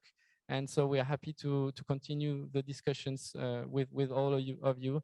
And I'd like to present Florence Tercier on the second row, who is waving, who is representing the Bertarelli Foundation. Thank you very much. Thank you. Thank you, Jerome. And thank you for this very nice announcement that you have a new program on the Mediterranean, and as focused.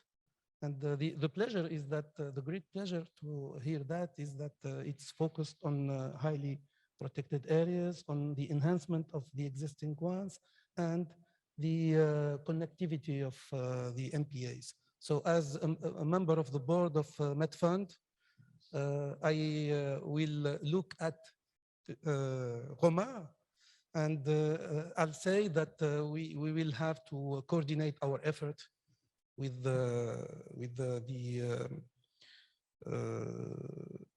Pew Bertarelli Ocean Legacy Program in order to join hands, to join means, and to maximize the efforts and the outcomes. Now, I will invite Mr. Aniol Esteban, who has joined online, and thank him first for his patience. And we'll give him the floor in order to talk and to introduce in 2 minutes. This is a challenge. The foundation, the Marilas Foundation programs, we know that it's in the heart of the Mediterranean, so it will obviously contribute to the Mediterranean conservation, but we want to have a little insight about how will your strategy fit with the roadmap for the coming decade. You have the floor, Aniol. Thank you very much. Thank you very much. I want to start by saying that I have a strong Mediterranean identity. I feel very Mediterranean. And it is at forums like this when this identity gets even stronger. And I imagine many of you, no matter if you are from the Mediterranean or not, you will have that feeling as well. It is a privilege to be part of this donor panel, but I need to make clear that there is a difference of geographical scale. And just to manage your expectations, I'm not going to be able to match the commitment or the announcement that Jerome has just made, but I'll be able to reinforce our commitment to marine protected areas. We are a small foundation. Our budget is relatively modest. It started with 300,000 euros in 2018, then it doubled to 600,000 euros in 2019, and then we reached 1 million euros a year from 2020 and also 2021. We hope we will get about 1 million euro a year. But the difference is that this budget is targeted towards one specific region, which is the Balearics Archipelago, Mallorca, Menorca, Ibiza, Formentera, and Cabrera National Park, which is still one of the best preserved zones of the Med. And when an amount of funding is targeted towards one region, even if modest, it can be quite transformational. We obviously get funding from other donors as well. Some of them are on the table, but our biggest added value is that we can help mobilize funding from the private sector and from the public sector. And here today, I would like to reinforce the commitment that Marilla's Foundation has with marine protected areas. Marine protected areas, their improvement and their enlargement with a particular focus on no-take zones is a strategic priority for us until 2025 and beyond. We are already investing more than half of our budget in marine protected areas, and we will continue to do so, at least 50% of our budget going forward. And much of our work is already aligned with the roadmap, and it will continue to be. And this brings me to my last 2 points or reflections that I would like to make today. The first one is that I think that we can get out of the COVID crisis improving the state of our seas and our coast. A strong and well-funded network of marine protected areas is critical to the economic prosperity of the Mediterranean. We need a Blue New Deal, an investment program that helps us respond to the social, economic, climate, biodiversity challenge while improving our marine and coastal environments. And the second message that I would like to get across today is the same one I brought on the first day, is that investing in marine protected areas pays off. It is an incredibly good investment. For every euro invested, you get a massive return. It is hard to find this level of return in other areas. But not only that, developing and securing and strengthening a network of marine protected areas is cheap. And we need to repeat this message to ourselves. It pays off, it's a good investment, and it is very cheap. It is very cheap compared to other budget lines. And this is an important message that we need to interiorize. There is a massive asymmetry between how many benefits and how much we get from the marine environment and from marine protected areas in particular, and how little we give back. And this situation, this massive asymmetry, combined with what a great investment it is to invest in them, puts us, the Mpa community of the Mediterranean, in an incredibly favorable position to make a very strong case for more investment in marine protected areas. And we, funders, donors, philanthropy, private donors, can be a key player in catalyzing this to happen. But not only the donors, but also the broad community. I mean, here in the Balearics, we're already starting to reveal how the marine environment and marine protected areas contribute to the Balearic economy. And we are also working on the development of marine natural capital accounting systems, natural capital accounting, so that we reveal the interdependencies that exist between some key economic sectors and a good state of the marine environment. And why do we want to reveal those interdependencies? Because if we make them obvious, then we have a strong case to ask the tourism sector, the nautical sector to invest as well into the conservation of the sea. We are talking at the moment to the ministries of tourism, to the ministries of European funding, to the ministries of regional development, to make the case that the economic recovery of Spain needs to look towards marine protected areas, needs to look toward the sea. And we are making that case at Spanish level and at Balearic level. But this case can be made simultaneously at many other levels. And lastly, I believe that we have a very powerful story to tell. And our challenge is to collectively tell this story out loud, to articulate an engaging narrative that reaches all corners of the Mediterranean, of this beautiful region and of this beautiful sea. Thank you very much.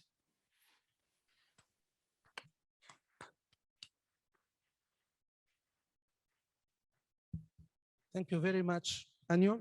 Thank you for reminding us of several realities and facts, very much important that all the social economic sectors have to share the efforts and to give back to the nature even a little bit of what we are all taking from it.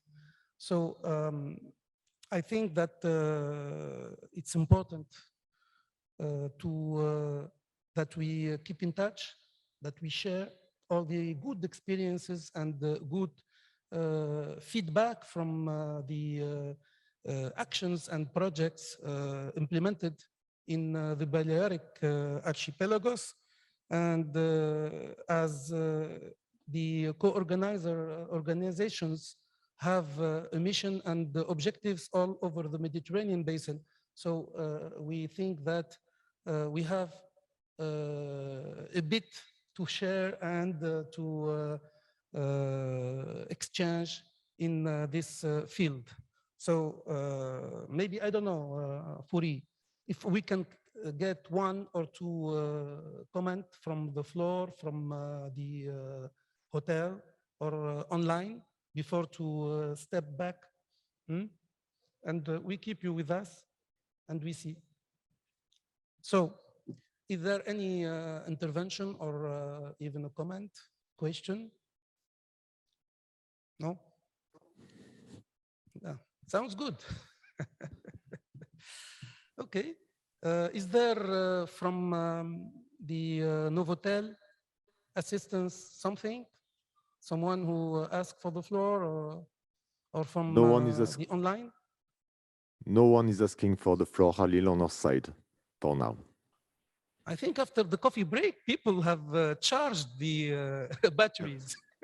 But Reda is Okay, informing me. But please, Khalil, we may have something to share from the online chat. Yes? Okay. Deux petits commentaires depuis le chat. Un premier de Alain Blaillot, donc, qui dit qu'il y a aussi une voix latine sur la couverture du rapport. Hommage discret à un PCI vivant de la part du FFM. Donc, un petit commentaire. Et de la part de Hamid Akoum. Bonjour, il faut mettre en place un vaste réseau d'aires marines protégées, bien géré et efficace. Une résolution à laquelle je crois que nous essayons de... Pierre, est-ce que tu peux nous répéter, parce qu'on n'a pas bien entendu. Donc, le deuxième commentaire, c'était « Bonjour, il faut mettre en place un vaste réseau d'aires marines protégées, bien géré et efficace. » Et le premier, Pierre? Excusez-moi. Le premier, c'était par rapport au document présenté par le FFM, donc un commentaire qui disait « Il y a aussi une voile latine sur la couverture du rapport. Est-ce que c'est un hommage discret à un PCI vivant de la part du FFM ?» Ok, merci. Donc, est-ce que Constance, tu peux prendre juste quelques mots? Non, non. Ok. Et pour le réseau... Ok. On est tous oui. On est tous pour. We are all in favor. Okay, so I give the floor back to my colleague, Puri, to continue. Thanks, Khalil. So we are moving, as you could see, Well, we can thank our panelists, the second one. Thank you.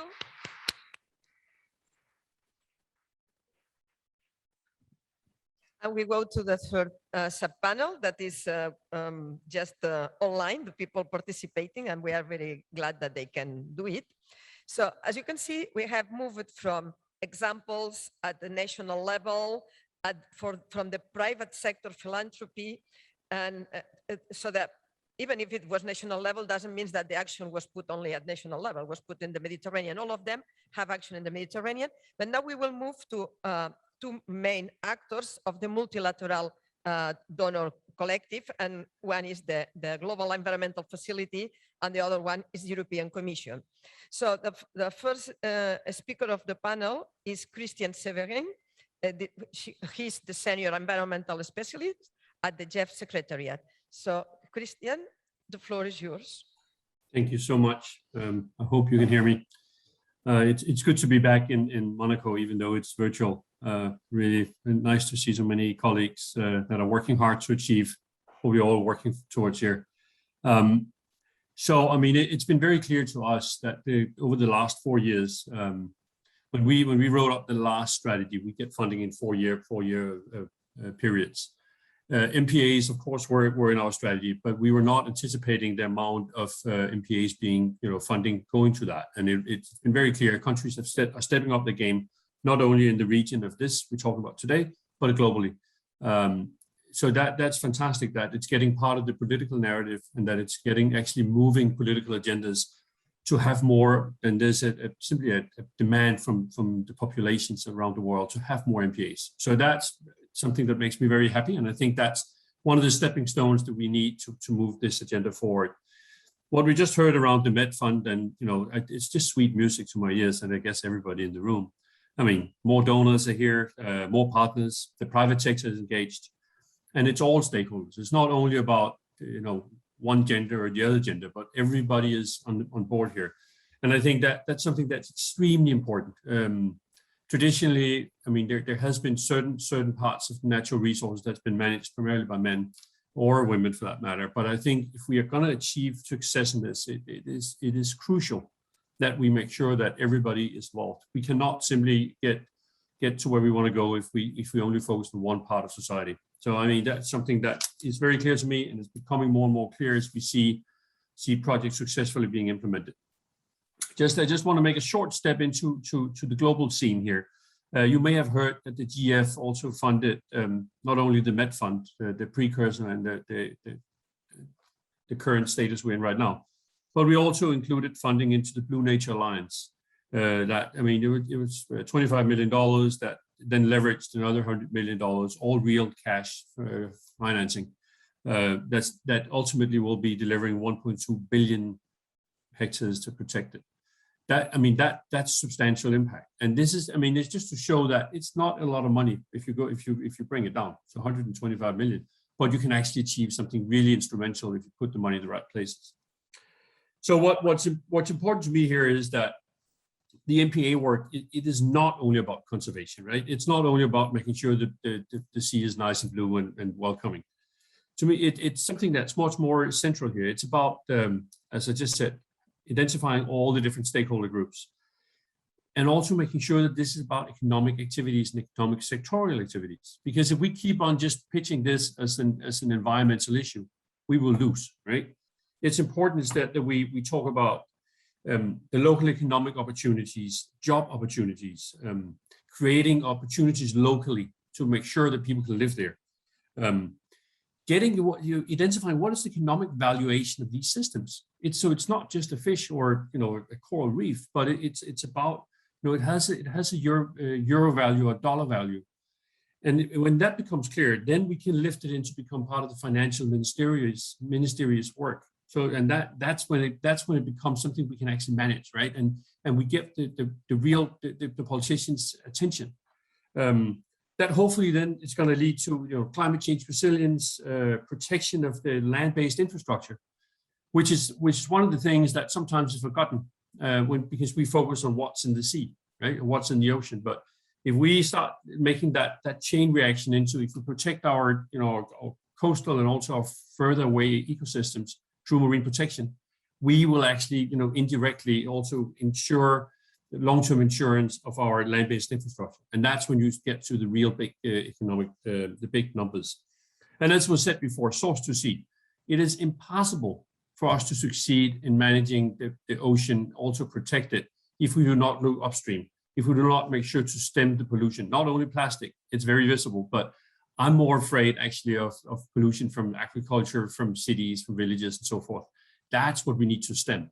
I don't think one above the other, but I think it's very important that we not only talk about plastic, but also talk about the other sources of pollution that just totally decimate the integrity of these ecosystems.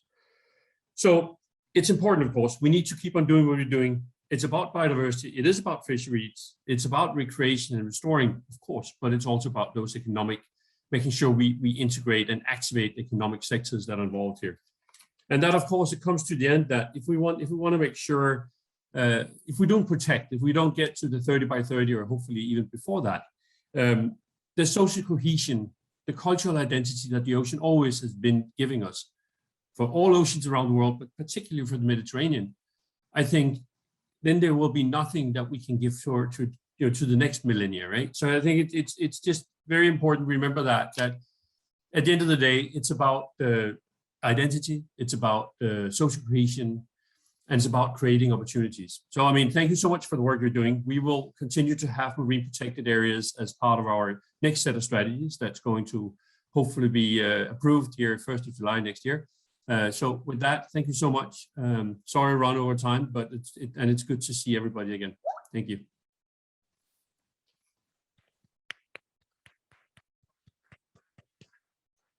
Thank you very much, Christian, for this very nice and real systemic vision of the importance of funding, but contextualizing that not everything is in our hands, not everything depends on the money we can mobilize, and it's very important to have all those interactions through the different sectors. So I think this is an important point that has also been present in the discussions of this forum today. So thank you for being with us today, and for the GEF support of the Mediterranean as well.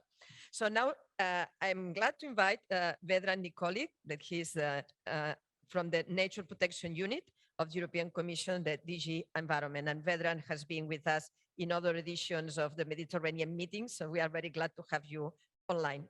The floor is yours.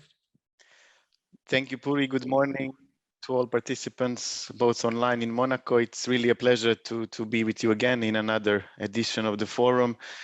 So thanks for inviting me. We are not really a classical donor. European Commission provides EU financing for many actions related to marine protected areas, but we do it, of course, from public money contributed by EU citizens. And well, we also coordinate European Union biodiversity policy and legislation. So I wanted here just briefly to share today with you our main efforts in support of the roadmap. And well, we have, just like you did for the roadmap, tried to learn from the past, let's say, mistakes and fix what has not worked in addressing all the main challenges in MPAs, beginning from insufficient resources, not just financial, but human, insufficient monitoring, lack of involvement of sea users, but above all, the lack of political will. And that's why we have put forward last year a proposal, and EU member states have endorsed to implement a very ambitious EU biodiversity strategy for 2030. And in this strategy, each commitment will be tracked and closely followed. And I'm just mentioning the headline commitment of protecting 30% of EU seas by well-managed and monitored network, and protecting 10% of EU seas as strictly protected areas. And I think that is very important. And we have agreed with member states on the criteria, how to designate new MPAs. We are starting meetings next week to discuss this important target. But not only that, we have put forward an ambitious restoration plan. We will soon propose legally binding restoration targets, including marine. We are coming with an action plan to address protection of marine ecosystems in relation to fisheries, addressing bycatch, reduction of trawling, including in MPAs. So lots of things happening on the policy arena.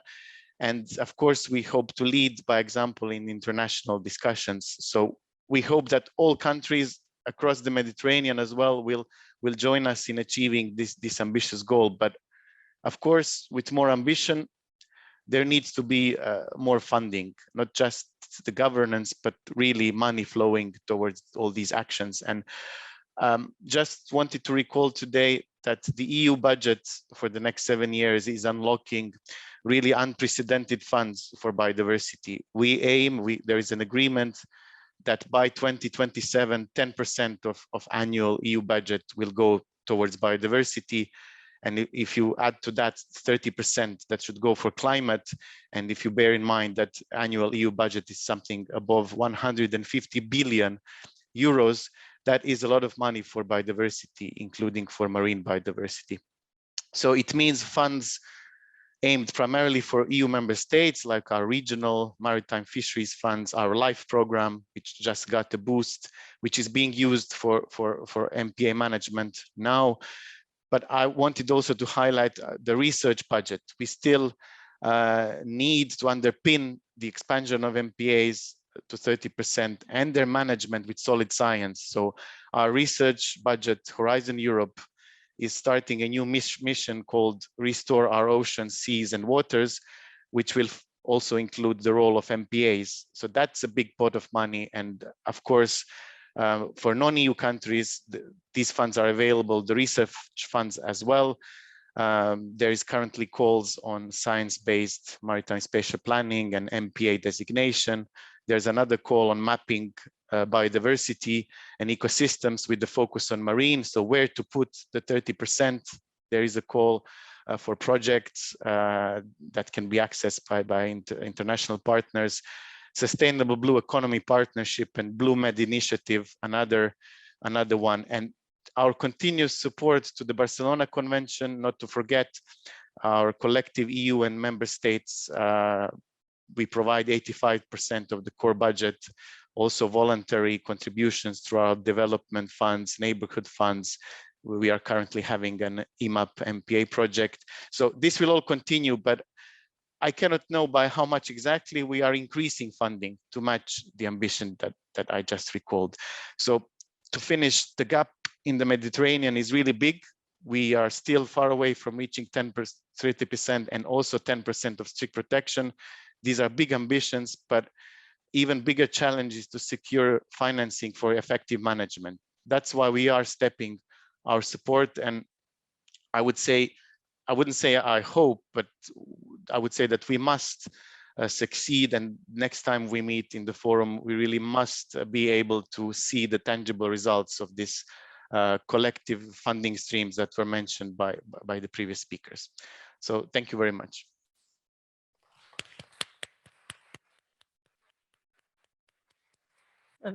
Thanks a lot, Vedran, also for reminding this fundamental connection between providing funds and doing right policies. Is not enough to provide funds, to allocate funds for protection, if we at the same time we are having policies that degrade the nature. So we need to really work in an integrated manner and paying attention to the different dimensions. You also mentioned another dimension which is crucial today, which is restoration. So there's not enough just protecting what still remains. We need to restore if we really want to have ecosystems that supports our societies. So these multiple levels are fundamental that we have all in mind. Obviously, we cannot work on everything at the same time, but we need to have in mind that all of them are connected, and we need to really apply in a manner that each other supports the other actions. So we are at the end of the time, but however, if you have any questions, please raise your hand. We will allocate for maximum two speakers to ask, either here in the museum, at the Novotel, or at the many homes of the online participants. Yeah, there's Arturo. Can you give a micro to Arturo?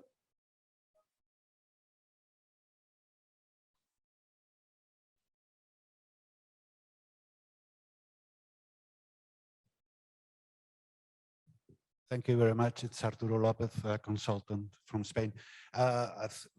Very good news. Things are moving. I mean, we have advanced so much since the first forum, where we were starting to speak about the needs of funding.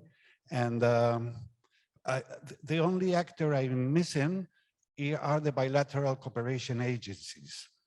They are moving over 80 billion a year on cooperation for development. And it should be understood that MPAs have a service to humankind beyond biodiversity, for poverty alleviation, for sustainable fisheries, for marine spatial planning, improved governance, so many things. And there are such a big opportunity for bilateral cooperation and for development. And perhaps with the lever of all these commitments from the private sector as well, also from the EU, the FFM, perhaps it will be an opportunity to present MPAs as a target for the Sustainable Development Goals and get some part of that development cooperation, understanding MPAs beyond biodiversity conservation. Perhaps call for a donor conference or something, now that we already have so many interested donors. This was in the previous roadmap, but has been diluted in some way. We just miss the bilateral cooperation agencies. Thanks a lot, Arturo. I think this is a very important point, and we can really take into consideration as an additional space, because in fact, this connects what we were saying about these multiple levels and the need to connect to other dimensions of the social activity in many different sectors. So this development dimension is and cooperation dimension is crucial. And this links with the SDGs as well. So we didn't talk a lot about SDGs those days, but the SDGs is really a good map on how we should think and how we should take advantage from one development goal to support the others and the interconnection. So I think this is a specific example you provide and a dimension of actors that really fits well with our discussions. So thanks, Arturo. Is any other question? Pierre, and maybe in the Novotel? In the Novotel, so far, no hands raised. Maybe a comment that, from WWF North Africa that was shared on the online chat. I will let Reda share it with you. Great. Donc, un commentaire de If you can Karima read Yaya. slowly, please, because there is some bad noise when we connect with you, and it's difficult sometimes to understand the words. OK. Donc, c'est un commentaire de Karima Yaya, WWF Nord-Afrique. Bonjour. D'après les interventions, les financements vont essentiellement vers des AMP déjà établis, mais également les AMP en processus de création auraient également besoin d'appui financier et technique. D'accord, oui. Bon, on est tout à fait d'accord. Hein. C'est justement au départ qu'il faut s'investir encore plus pour les faire démarrer bien. Et ça, c'est une chose que souvent n'est pas très bien identifiée quand on établit et qu'on désigne de nouvelles AMP. On met beaucoup d'efforts à tous les processus légaux de mise en œuvre, de désignation, de cartographie, mais on ne réfléchit pas trop à quel serait le minimum investissement pour qu'elles puissent démarrer d'une manière qui les amène vers la durabilité. Et vraiment, c'est une dimension très, très, très importante. Donc, merci pour nous rappeler ça. Bon, je ne vois pas plus d'autres questions. Donc, bon, on vous remercie, tous les différents sous-panels, tous les speakers. Désolé de ne pas avoir plus de temps pour chacun de vous. On sait bien que vous pourrez nous aider encore plus. Et je passe seulement la parole à mon collègue, à Khalil, pour finir le dernier mot de cette session. Merci à tous.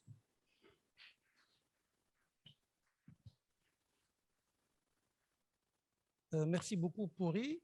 Merci à tous nos panélistes pour avoir bien voulu nous rejoindre et partager quelques informations clés, rapidement certes, mais de façon constructive et très, très pertinente. Je voulais juste en 2 mots rappeler que ce n'est qu'un point de départ. Ce panel, c'est juste pour qu'on se donne un avant-goût et une idée sur la situation et les possibilités. Mais le travail va certainement continuer de façon plus intense parce que, d'abord, je voulais rappeler la situation actuelle, en 2 mots, vous la connaissez tous, mais c'est bon toujours de rabâcher parce qu'on a toujours envie d'aller vers la mise en œuvre tout en oubliant le point de départ et le point d'arrivée. C'est très important de savoir d'où on part. On part d'une situation où il y a un grand déséquilibre, un grand retard par rapport aux objectifs de 2010. Donc,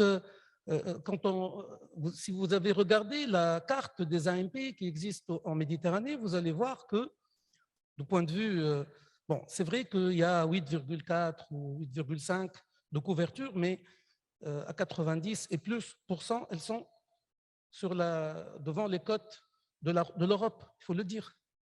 Donc, il y a un énorme effort déjà de rattrapage pour pouvoir aller vers les objectifs de 2030. 1. 2, il faut voir comment elles sont gérées et lesquelles ont les moyens d'être correctement gérées. Donc, voilà, je suis désolé de faire un rappel sur la situation, mais je vous demanderai, en tant que quelqu'un qui se considère comme l'ambassadeur du Sud de la Méditerranée, mon bureau et tous mes collègues, toute l'équipe de Sparac est installée à Tunis. Donc, on ne peut pas ignorer la réalité du Sud de la Méditerranée. C'est vrai, la Méditerranée, elle est pleine de bonnes actions, de réussites, etc. Mais il y a beaucoup de problèmes à gérer aussi. Et j'ai entendu dire par les bailleurs de fonds internationaux et grands bailleurs de fonds régionaux qu'il y a aussi à gérer la volonté politique aussi. Donc, il faut qu'il y ait des moteurs et des locomotives pour booster davantage la volonté politique, parce que sinon, on ne pourra pas avancer correctement. Donc, pour l'avenir, nous avons à mobiliser plus de bailleurs de fonds. Mais le plus dur, à mon avis, à mobiliser, ce sont les acteurs socio-économiques, le privé, aussi bien le public, qui profitent et qui prélèvent les ressources et qui utilisent l'espace méditerranéen et qui, maintenant, le temps, si on veut être ambitieux et atteindre les objectifs qu'on s'est donnés, il faut qu'ils contribuent, au moins avec la part de responsabilité qui leur revient. Et il nous revient aussi de mobiliser cette partie, sinon on ne pourra pas avancer et atteindre les objectifs. Voilà, on finit sur des propos et des réalités et des choses réalistes, mais je pense qu'on doit garder aussi et emporter ça avec nous pour nous motiver et aller plus loin, aussi loin que possible. Merci pour votre attention et je pense que ce panel a pris vraiment un peu plus que le temps qu'il lui est dévolu. Donc voilà, on va s'arrêter là et merci pour votre attention.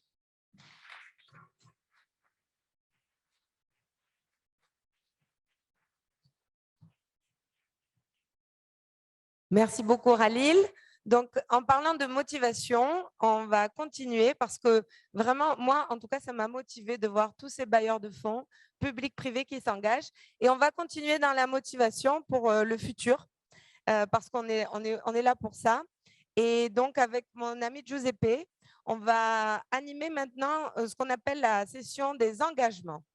Et cette session des engagements, c'est vraiment l'engagement de tous les acteurs que vous avez vus ici ces jours-ci, toute cette diversité d'acteurs. Donc, en fait, avec les organisateurs du forum, on a lancé un appel à engagement très, très officiel sur la base de cette feuille de route, bon, qui n'était pas encore finalisée, mais il y avait, comme vous l'avez tous reçu, pas mal d'éléments.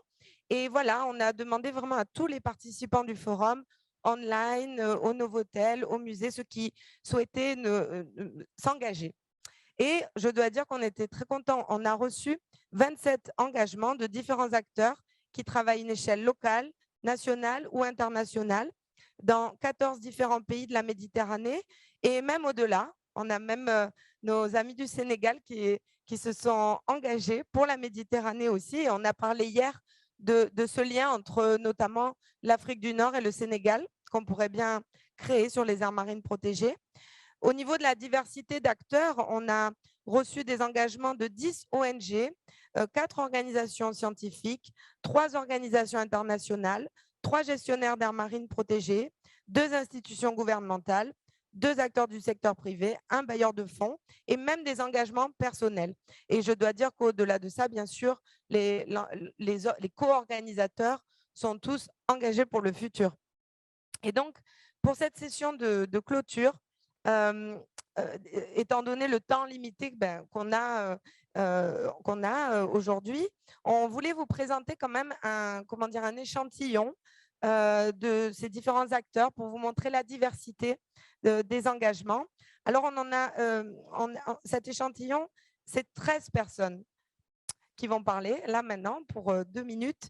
13, bon, on peut dire que j'espère que ça va nous porter bonheur dans ce cas. Et donc, on va, après le forum, mettre en ligne sur le site web du forum tous les engagements qu'on a reçus, c'est-à-dire les 27, même si aujourd'hui, ce ne sont que 13 personnes 13 organisations qui vont s'exprimer. Et ce qu'on aimerait faire beaucoup, c'est, avec les co-organisateurs, c'est après le forum, continuer la mobilisation, et c'est-à-dire inviter l'ensemble des acteurs méditerranéens qui ont participé au forum et même au-delà à soumettre des engagements et qu'on pourra mettre sur le site web du forum.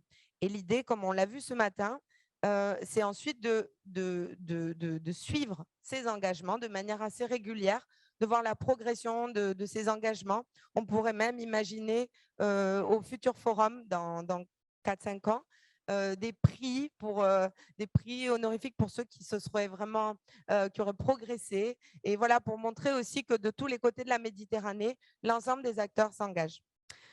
Je m'arrête là, et avec mon collègue Giuseppe, donc on peut inviter peut-être le premier participant. Okay, so the first speaker is Zafer Zirkilaya from Turkey.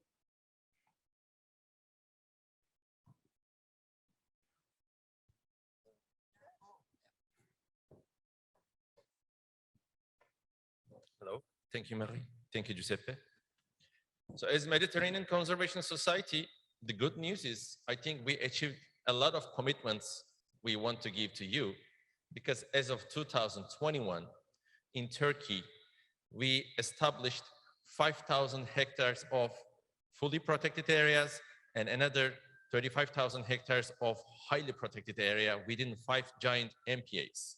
Right now, we commit till 2030, we will just update all the management plans of these MPAs. We will definitely set up very strong enforcement like we did in Gökova, and we will keep monitoring all the other MPAs, whether we can catch up the success in Gökova and what are the differences in terms of climate pressure, invasive species, and all other different variables. Thank you. Thank you, Zafer. Big applause. And now I think we have online or in Novotel, because she has to take the shuttle, Dania Abdou Malak from the University of Malaga European Topic Center. Dania, yes, we see you. Yes, thank you, Bari. Thank you, everyone. I hope you hear me. Yeah, perfectly. Yes, okay. Yeah, so thank you a lot from the European Topic Center on Spatial Information Analysis from the University of Malaga. We're an international institution, but focusing on the work we are doing and will be doing in the Mediterranean, we try to identify 3 main areas to commit into. So we will have some national processes that we will be focusing on. That's mainly for next year, at least. So we have a partnership with the Ministry of Ecology, Spatial Planning and Urbanism of Montenegro, with whom we are partnering on engaging more in the process of the declarations. So that's ongoing. So they declared 2 marine protected areas. There will be a declaration very soon of their 3rd marine protected area. So this is something we have committed to already and doing so. And concretely, we will be providing some tailor-made trainings to their new staff that will be more and more engaged in the management of these protected areas to ensure hopefully effective management of 3 beautiful areas in Montenegro.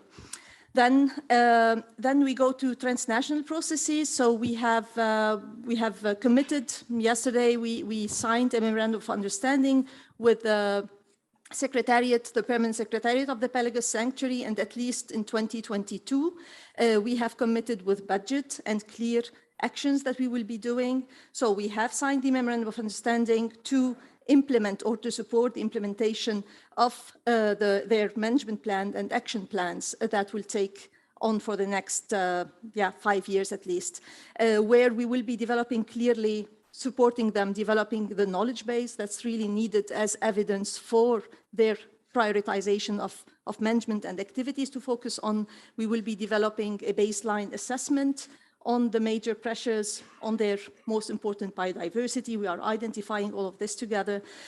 We will be developing some tools to help them assess what is required to start implementing the actions. We are committed to build capacities of the different mechanisms that will be supporting them. And we have committed also to take part at least in 2 of the working groups that they're planning, one on SPAMmies and the other one on MPAs, broader. And the second working group is on pollution and human-induced mortality control assessments. So that's something that we have committed to support as far as we can. Then we have just got actually a very interesting project linking North and South of the Mediterranean together, having MetPan as a partner, Sparac as a partner, but also MedCities, the network of Mediterranean cities, to really work together. And there we really want to focus on going beyond the marine protected areas, so participatory approaches for ecosystem-based management to effectively manage natural resources and to ensure more protection for the protected areas around these urban settings. So there we have through 2 years, actually 2022 and 2023, with clear actions such as integrated solutions to reduce pressures on biodiversity and natural resources, both within and outside the marine protected areas, to ensure ecosystem-based management tools to be implemented across the integrated coastal zone management plans of certain areas. So we are focusing on Tir in southern Lebanon and on Sfax in Tunis, and to ensure capacity building for these areas. And that's it from my side. Lebanese girls like to talk a lot. We love. We do. Thank you. Our next speaker comes from Montenegro, Milena Batakovic. She's also at the Novotel. Please keep your commitment briefs.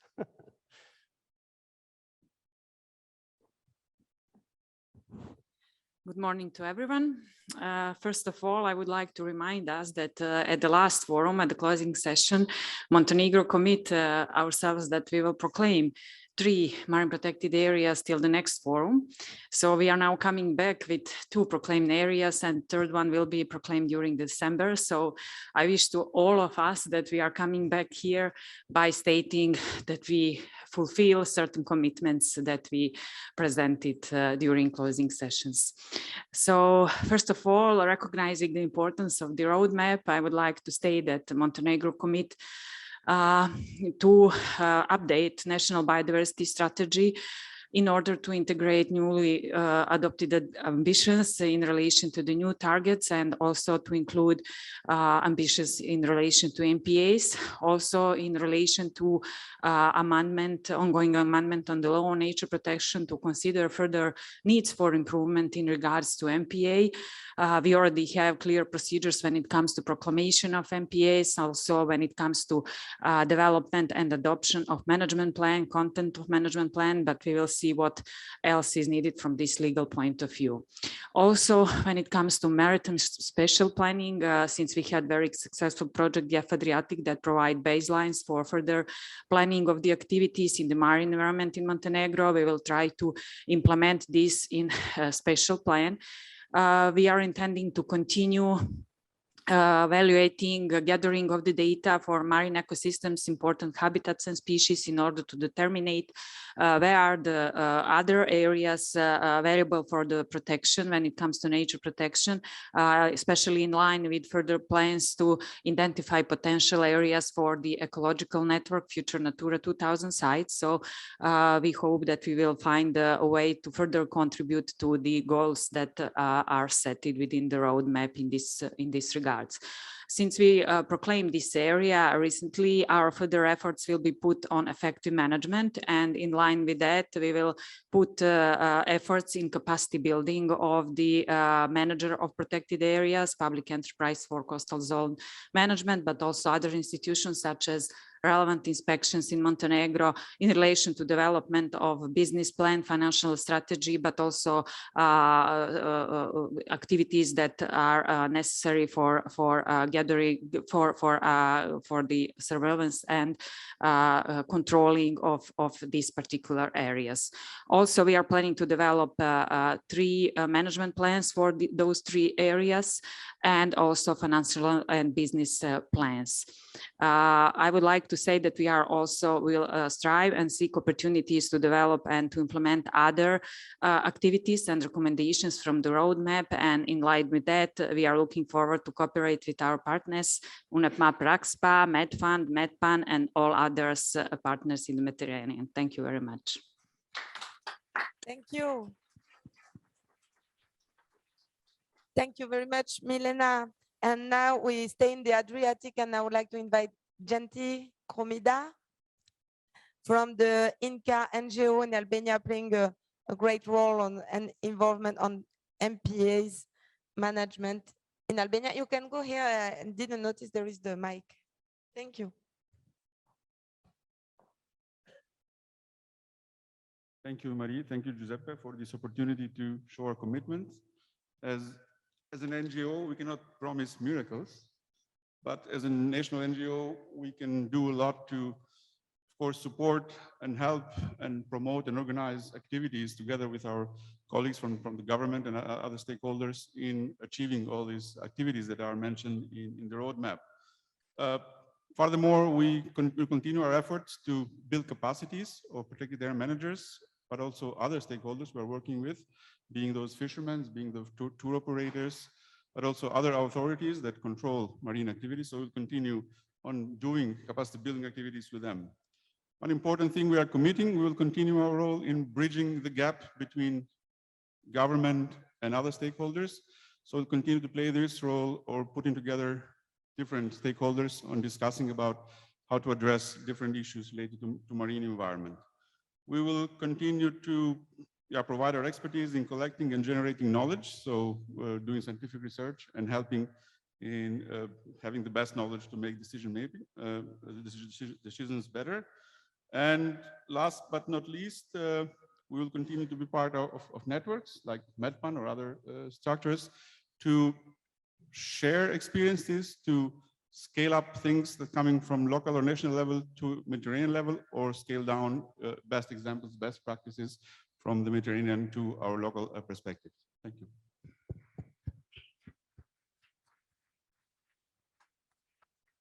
Our next commitment comes from Victoria Gonzalez from Life Intermares in Spain. And she's online.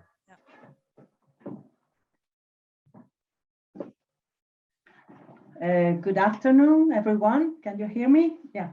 Yeah, perfect. Well, it's a pleasure for me to have the opportunity to express publicly the contribution of the Life Intermares project to the post-2020 roadmap for Mediterranean MPAs.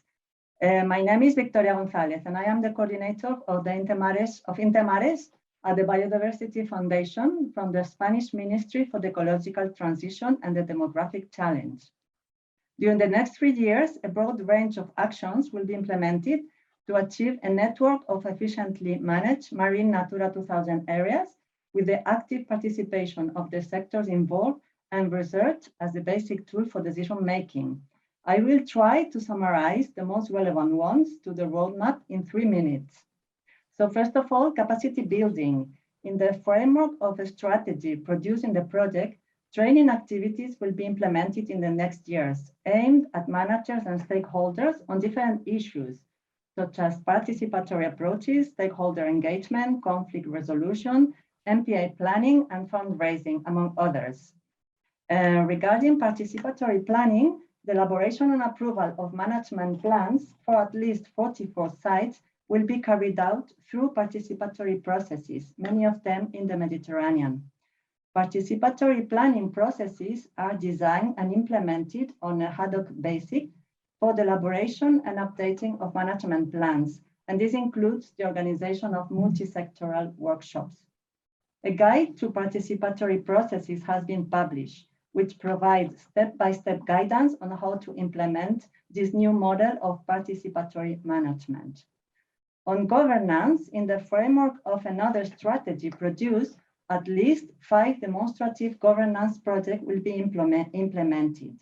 The support to existing committees with stakeholder groups, managers, and scientists, or the creation of new ones will be part of these demonstration experiences.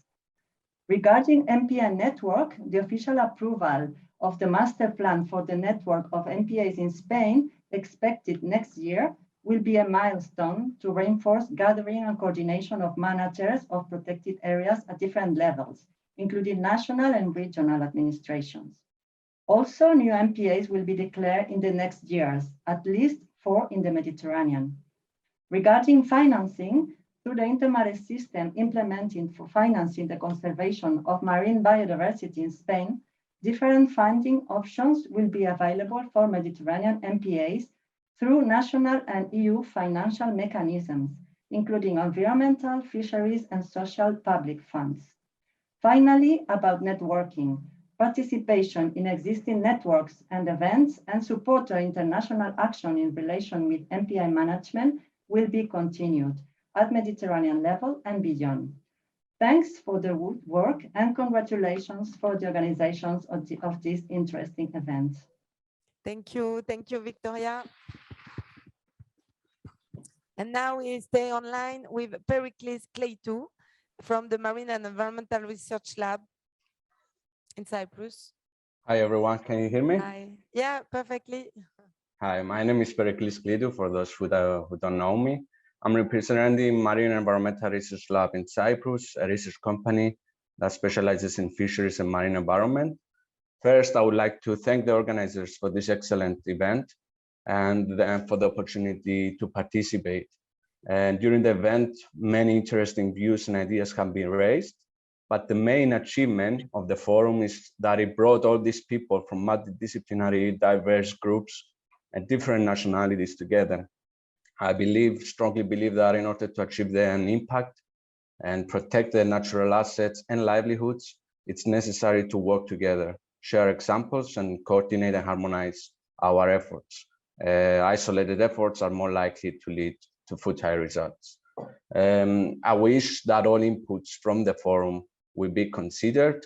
For example, in our talks and in our interventions, we raised the issue of climate change and the invasive species, which are proliferating in marine protected areas, especially in the Eastern Mediterranean.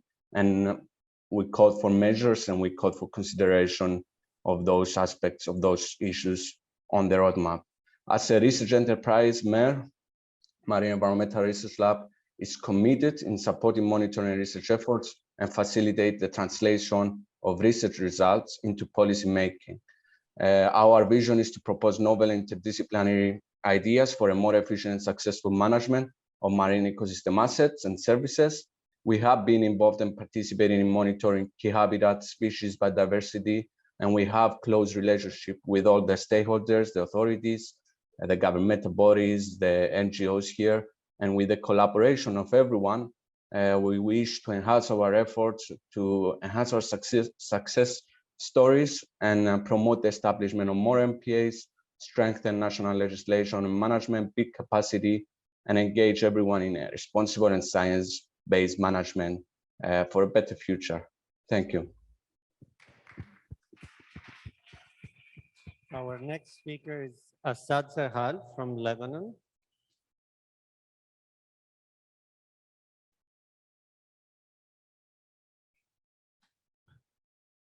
I was discussing this morning with my wife the challenge of the 3 minutes you gave us, and he said, Assad, stop complaining. If you can't say it in 3 minutes, it's not worth saying. So now we have to challenge in 2 minutes. I thank you for the opportunity, Maria, and Alice, for sending you all the everything I needed to talk really on behalf of SPNL this morning by email. So hopefully you got it.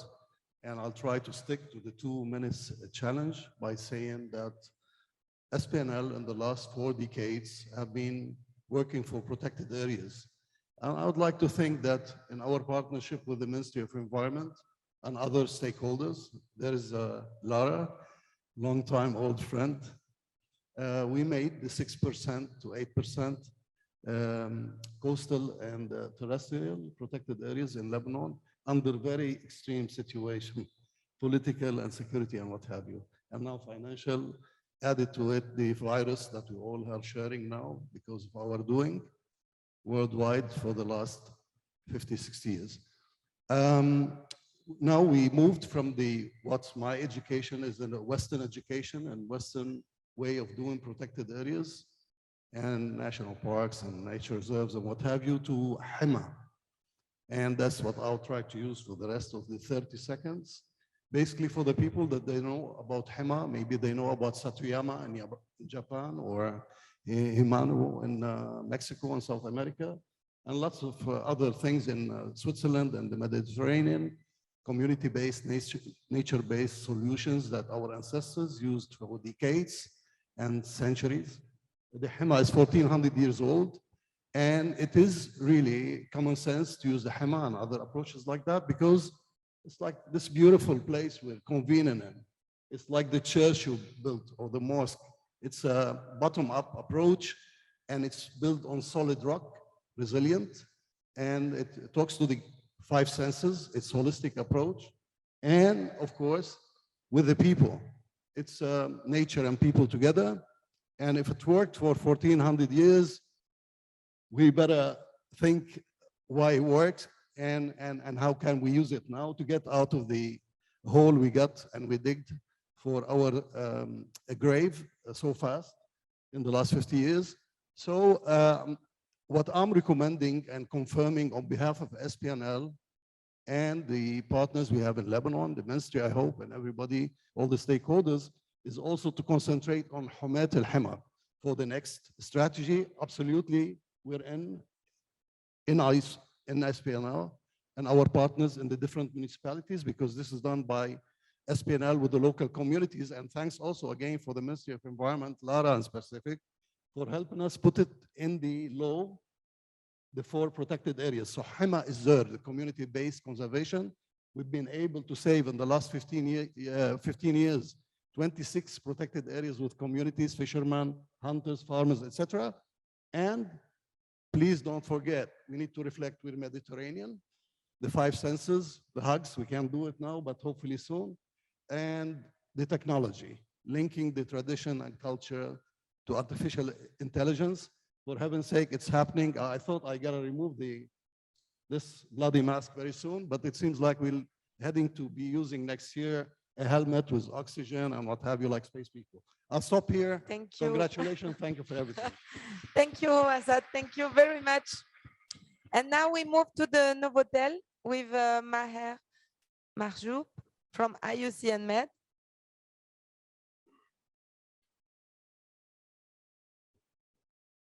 Hello, Maher. Hello, good morning, Marie. Good morning, museum, and all the people online and here in Novotel. So IUCN and its World Commission on Protected Areas would like to thank our partners in the Mediterranean and are pleased to continue working with you all and to commit to concrete actions to support both the Mpa Roadmap and the post-2020 strategy under the Barcelona Convention, which we believe is an important recognition by the parties of the importance of MCPAs and OECMs. And we call on all parties to support its adoption at the COP22 next week. We reiterate the need to shifting our focus from an ad hoc approaches to creating and managing effective MCPA systems set in complement to OECMs. In this regard, both the IUCN Mediterranean Cooperation Center and the World Commission on Protected Areas commit to support the Mediterranean countries and stakeholders in developing and adopting strategies to expand coverage of protection through designing systems of MCPAs and identifying and recognizing OECMs. Developing and improving individual and institutional capacities for establishment and management of MCPA systems using on the competency-based approach. 3, evaluating and enhancing management effectiveness of these areas, particularly through the application of the Green List standard. In this regard, we would like to underscore that equitable governance is the cornerstone of effective management, and IUCN and WCPA will particularly support countries to undertake governance assessments and to enhance co-management schemes for MCPAs through the identification and involvement of experienced CSOs at national level. Our last commitment action is to increase the resilience to climate change. We no longer can establish and manage MCPAs without accounting for climate change, and we particularly commit to scaling up the use of MCPAs and OECMs as nature-based solutions. Thank you very much.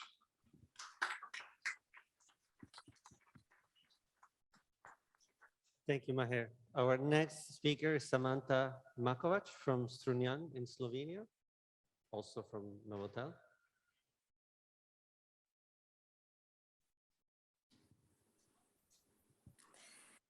Good afternoon, and thank you for the excellent organization of the forum and all the rich discussions during all these days.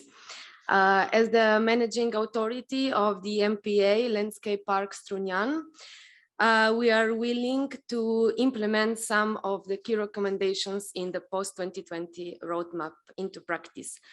I picked up two most important for us. The first one, under the strategic objective of legislation and enforcement, we commit to reach the target of enlarging the Mpa on the sea with the inclusion of the 2 Natura 2000 sites that are on the limit and still outside, and try to enhance the protection levels, and also to adopt a new management plan that I would like that it's even more ambitious than the actual one. And second, for the sustainable financing, we will work on the new national resource mobilization strategy, the so-called climate change fund, and maybe others, and advocate for a shift from short-term to long-term investment in biodiversity. I wish to all of us to progress quickly and efficiently for collective results, maybe on the next forum. Thank you. Thank you very much, Samantha. Thank you. And now we move, I invite Mr. Malouli Idrissi Mohamed from Morocco, from INRH, who is online, to take the floor.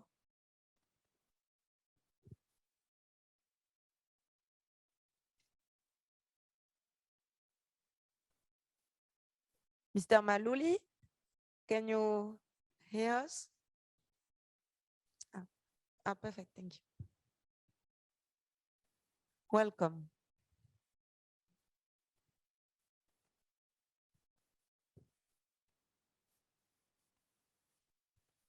Maybe you are on mute, maybe.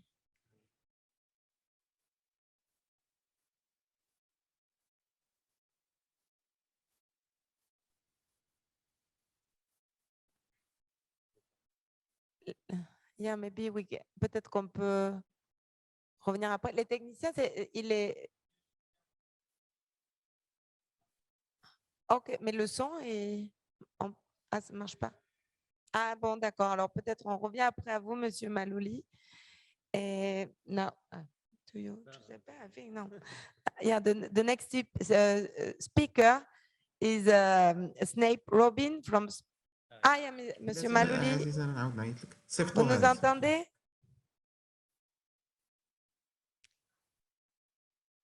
Monsieur Malouli, vous êtes bienvenu. Vous nous entendez?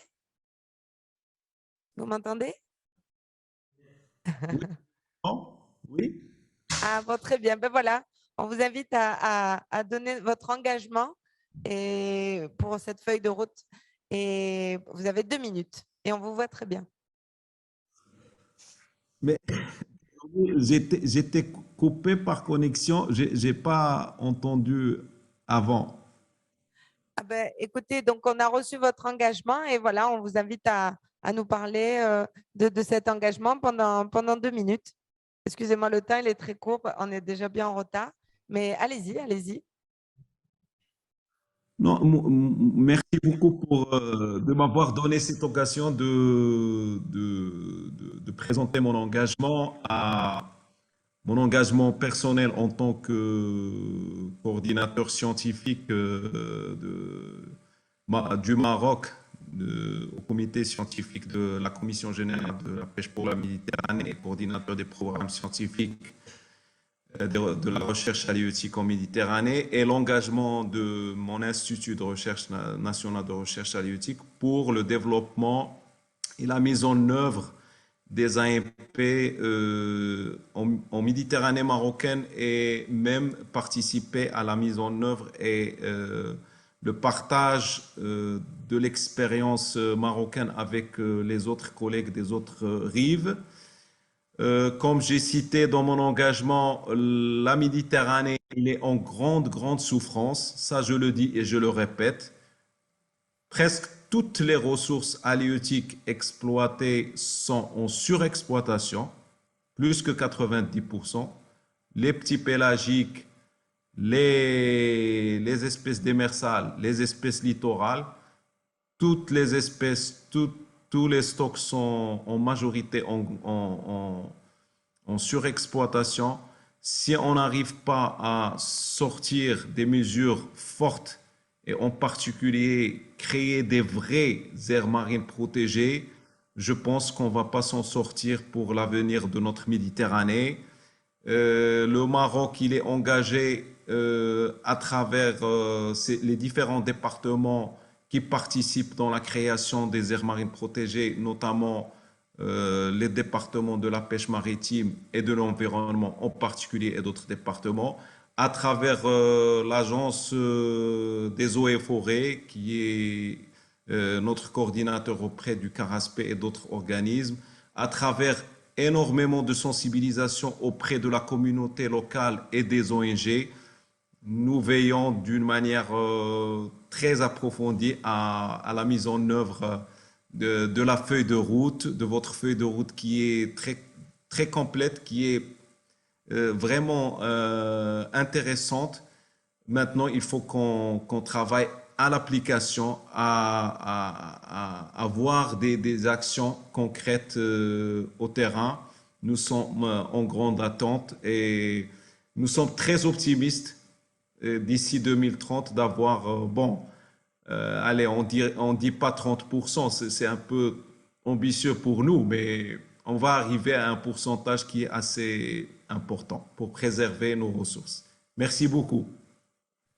Merci à vous, Monsieur Maloulé. Our next speaker is Snape Robin from Cyprus.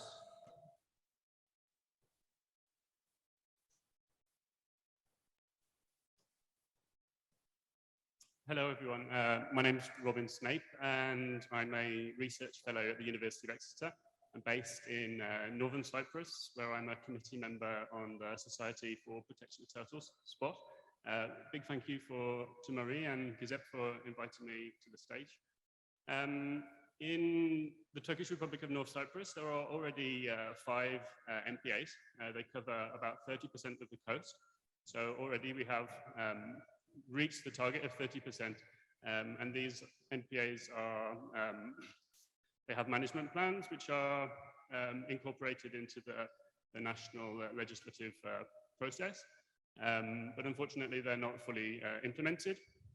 During the last 5 years, we've been supported by the Mpa Foundation, and we've done a lot of additional research to improve the knowledge of certain species, such as monk seals, sea turtles, and elasmobranchs, and to provide data on fisheries within the MPAs.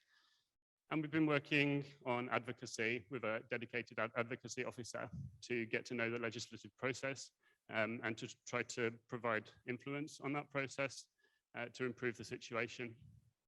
In terms of our targets, we are looking to improve the management plans and to add an additional MPA for one site which is not protected, but it's the only site where we have regular breeding of the Mediterranean monk seal. And we're working with the fisheries department, which is not particularly or not very well connected with the MPA process at the moment, to better integrate them in that process and to set up some no-take zones in some key areas, such as in front of the monk seal caves and the nesting beaches. Just in terms of our work as the Society for Protection of Turtles, we've been working in Northern Cyprus since 1992 with collaboration from British universities. We've tracked more than 100 sea turtles from the nesting beaches, and many of the turtles we have found are going to other areas. So we are contributing to the designation of MPAs overseas, and we're really keen and looking forward to working with partners, particularly in North Africa, such as Egypt and in particular Lake Bardawil, which is the site which is hosting the majority of our nesting green turtles. Thank you. Thank you very much. So our two last speakers, so I would like to invite Yves Enoch, that is the Vice President of the Plan Bleu.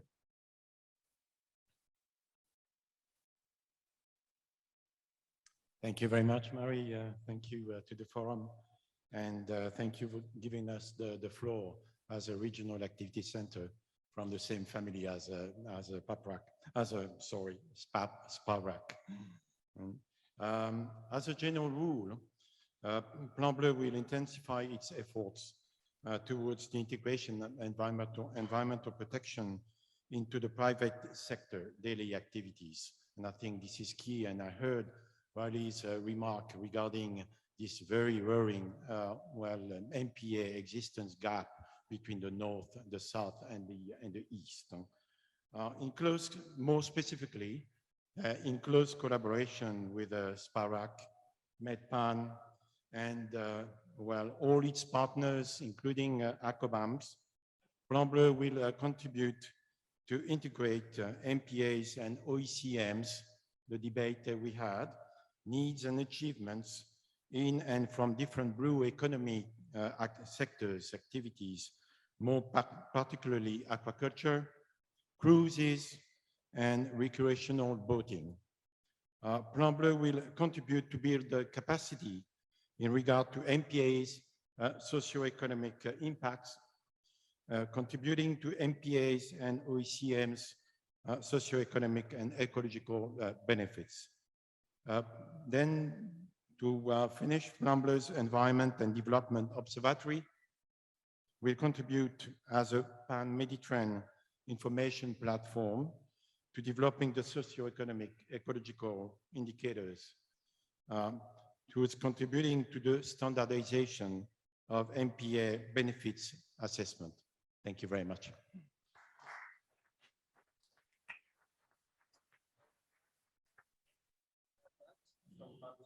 Lebanon, from the Novotel.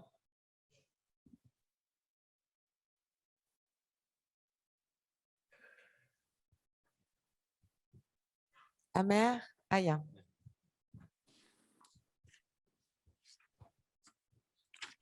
Excellency, ladies and gentlemen, greetings and our appreciation to your important and very successful forum. Poverty is the main enemy to the environment and to our beloved Mediterranean. Development on the Palm Island Natural Reserve and the coastal areas of Tripoli, Lebanon, the second capital of Lebanon, should be sustainable. Palm Islands are the only protected islands in Lebanon and the first protected area declared by the Lebanese law year 1992. It's also internationally recognized by the Minister of Environment and BirdLife International as an important bird and biodiversity areas in Lebanon. It's also a Ramsar site. I, as president of this Natural Reserve Committee, confirm and commit to the post-2020 roadmap. Our full support for its successful implementation with community of identified local stockholders of decision makers, municipality, fishermen, women, and youth, aware of the need for the full protection of marine protected area and the sustainable pathway MPAs should follow together for nature and people for the benefit of future generation and our planet Earth. Finally, working together towards to prosperous and peaceful Mediterranean Sea. Thank you.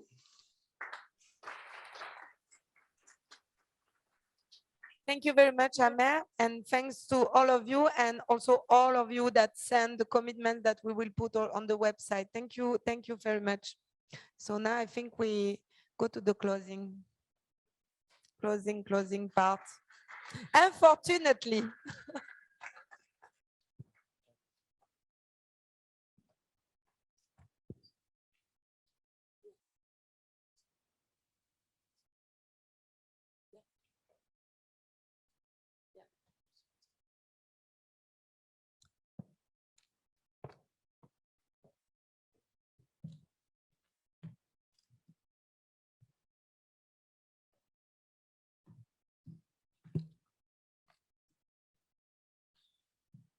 It is my great pleasure to be facilitating the final closing session of the forum. So I'd like to call on stage, please. Don't sit down, sir. We need the panelists will be coming up and making final, yes. So Khalil, Puri, Giuseppe, and Olivier, please come forward.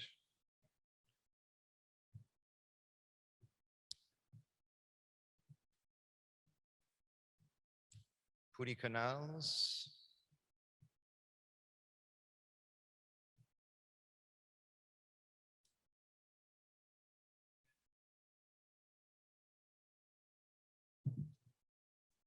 Okay.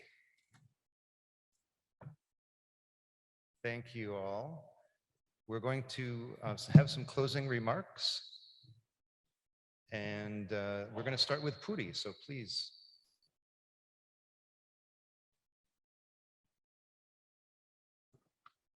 Okay, so we don't have a lot of time. I think the best is to be brief. And the most important word, I think, is thank you.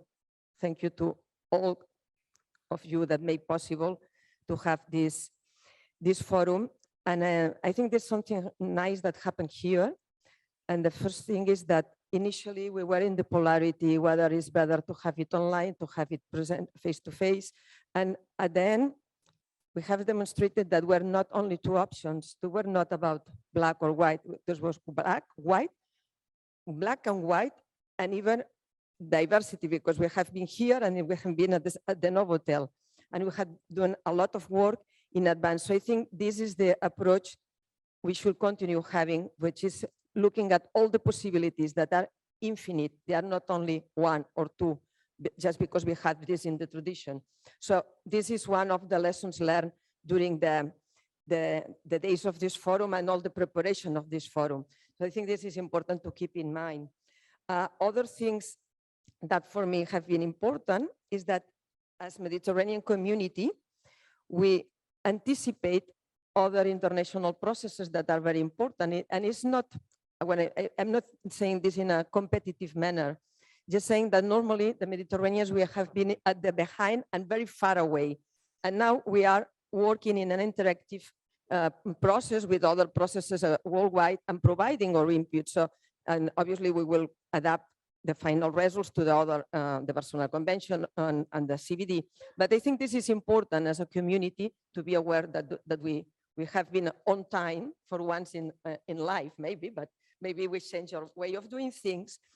And well, I wanted just to share two ideas that some of you during the last days gave to me that I think are interesting.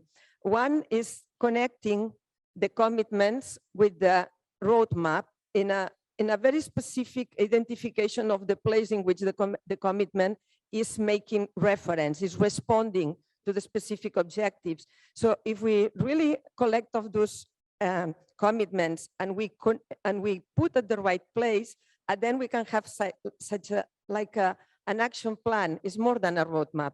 It's something that guides us on how we go to the ground of the action. And this idea that was provided to me by Yves, I think it's really nice to analyze. I don't know whether we can do it right now, but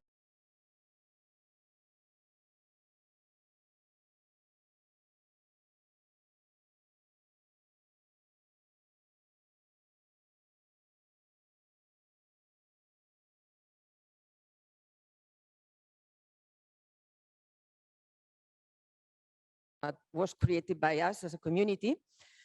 But when we look at the word road map, it's not marine at all. It's very terrestrial. And one of our fights, let's say, one of our reivindications has been for years to put the ocean and the marine issues at the international agenda. But obviously, we are terrestrials.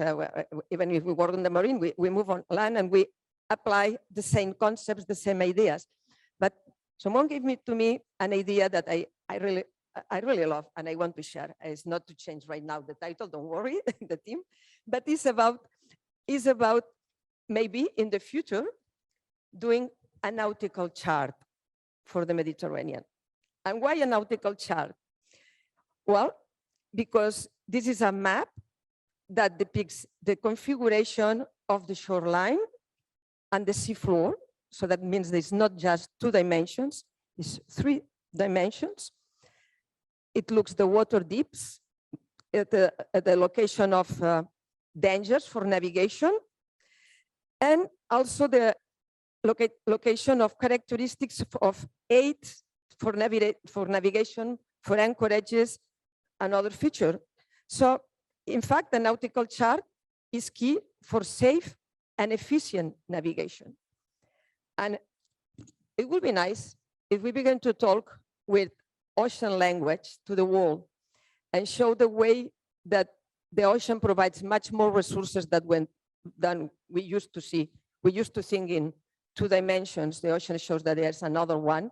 And here we also show that we're not just 2 options, online or face-to-face. There are many others. So I think for me, the conclusion will be, as I said during my closing remarks at the Mpa Assembly, just using the same sentence from Seneca. There's a quotation that I really love, and it says, je vais le dire en français pour équilibrer le speech.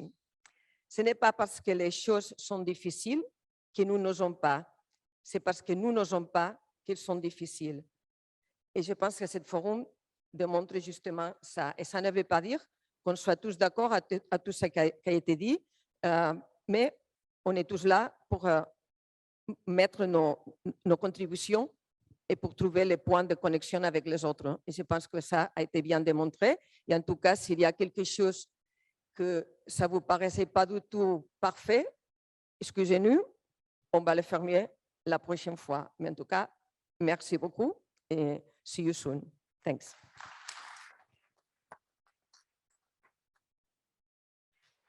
Thank you so much, Puri. Interesting that you should talk about navigation because you've provided such great direction to all of us for so many years. So thank you for that. Giuseppe, over to you for your final remarks. Yeah, thank you. And I second Puri to say that the time is tight and so much has been said this morning. I don't think I can add more. So let me say just a couple of things, starting with the same thank you. Thank you for everyone that made the effort to come, still at a difficult time, to come and be part of the community, but both in presence and online. We're getting used to a new norm of being connected, which is a different way to be connected, but we're still connected. So, and I think those last few days proved that we can do that. For me personally, it's always, I have to say, a big honor to come to this very room. I remember the very first time that the director of the museum took me to this room, how much I fell in love. So it's nice to be able to be back. And it's been a great journey, sometimes difficult journey, but to work together. But it's been a pleasure for WWF to be part of this team that have put another successful forum together.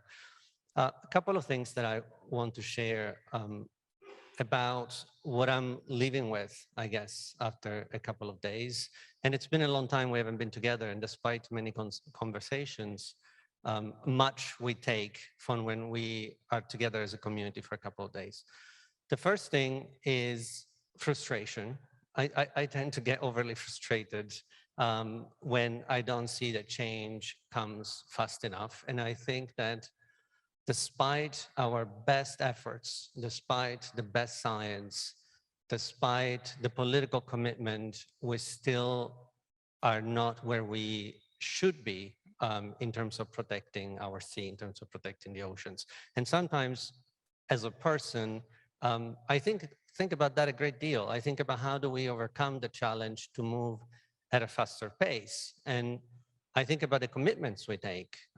By 2030, we will be taken to assess what path we have taken to the Sustainable Development Goals. And when you look at SDG 14, we are certainly not on a good path. But I try to take that frustration, to harness it, to use it, and turn it into hope and into drive that hopefully will bring more positive things. And the hope comes from the community, from us as people working together as a family, because that's been a long journey that we have walked together. I was looking at the three ladies here and the three of us sitting there this morning, and it's quite nice to see the generational change. So, yeah.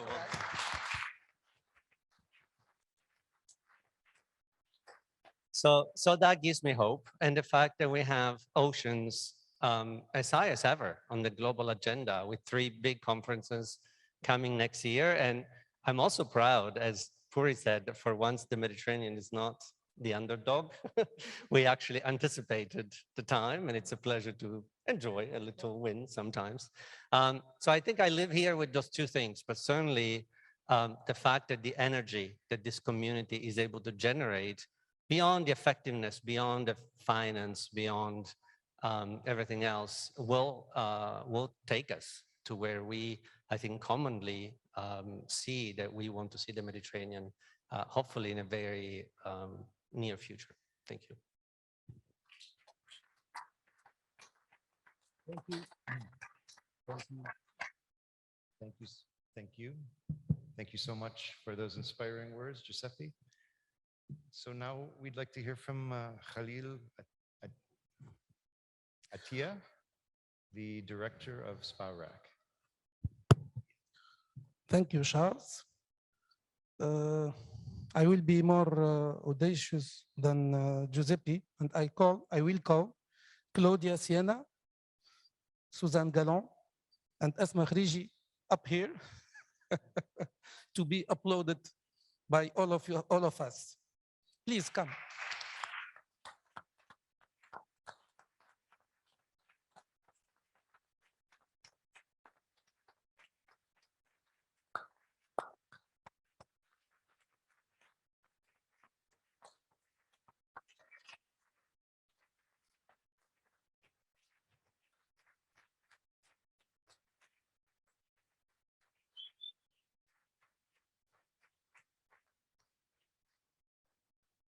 Allow me to say it in French because this is the language where I can express myself more easily. Je voulais vous dire que j'ai découvert la nouvelle génération, une nouvelle vague d'audace, de dynamisme, mais aussi de cœur. Donc vraiment, on est content d'avoir découvert ces talents et elles ont réellement travaillé au front line, ensemble, en toute harmonie, tous les jours, les choses de tous les jours, aussi bien sur le plan contenu que logistique. Donc, on ne peut pas trouver mieux.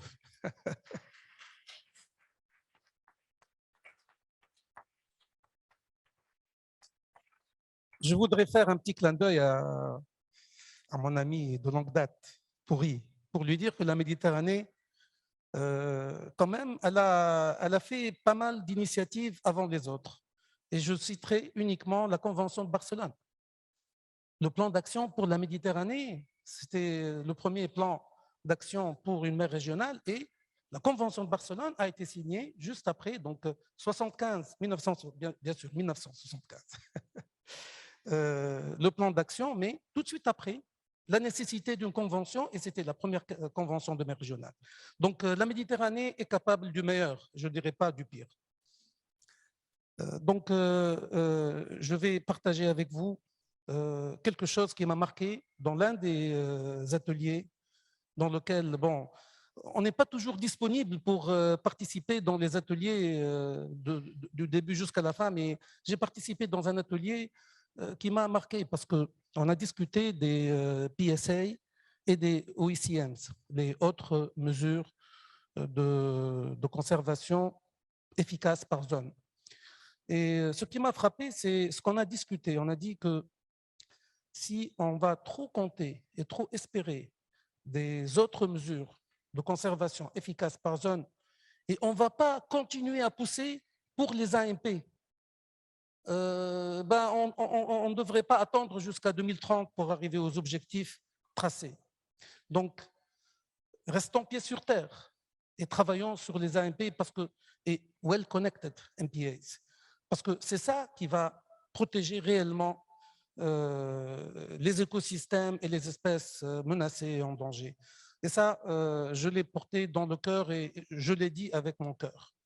Voilà, donc je voudrais commencer par vous remercier tous, aussi bien présents ici dans la salle ou à l'hôtel Novotel, et ceux qui nous ont rejoints et qui ont suivi en ligne. Le fait d'avoir, je ne sais pas, plus de 700 en tout. Oui, c'est un grand succès. Mais je mettrai un petit bémol parce qu'on a espéré impliquer plus les autres secteurs socio-économiques, n'est-ce pas? Mais ce n'est pas facile. Donc, c'est une leçon. Il faut qu'on change d'approche et il faut qu'on regarde pourquoi on n'a pas pu les mobiliser pour cette manifestation, cette grande manifestation, bien qu'elle a été retardée d'une année, on a eu la possibilité de travailler plus. Bon, on a travaillé plus, certes, mais peut-être qu'on devrait regarder entre nous tous et toutes, qu'est-ce qui ne nous a pas permis de mobiliser. J'étais content de voir M. Malouli du Maroc, le représentant du Maroc à la CGPM, parler comme un conservateur, donc vraiment ça fait plaisir. Mais il faut que les belles paroles soient transformées dans les réunions de la CGPM en décision et après en action. Voilà, donc je voulais remercier d'abord l'Institut océanographique de Monaco pour nous avoir offert ce bijou pour nous réunir et d'avoir largement contribué dans la réussite de cette grande manifestation. Et bien entendu, à travers M. Van Den, je voudrais rendre un grand hommage à son Excellence, Son Altesse Sérénissime, le Prince Albert II de Monaco, parce qu'il nous a donné vraiment un appui considérable par sa présence et toute la mobilisation qu'on a vue autour de cette manifestation. Et bien entendu, la Fondation elle-même, qui est représentée par notre ami, M. Van Den, qui vraiment ont contribué dans tout contenu et soutien financier. Et vraiment, croyez-moi, si on n'avait pas eu cet appui et la possibilité d'organiser ce forum dans ces conditions très difficiles, on est vraiment content. Et je vais pleurer maintenant. Donc, on n'aurait pas pu organiser une semaine après. Donc, vraiment, bravo, et je veux que l'on l'applaudisse, la Fondation, parce que vraiment, on est très reconnaissant pour Ça paraît pas évident, mais c'est la réalité des choses. Donc voilà.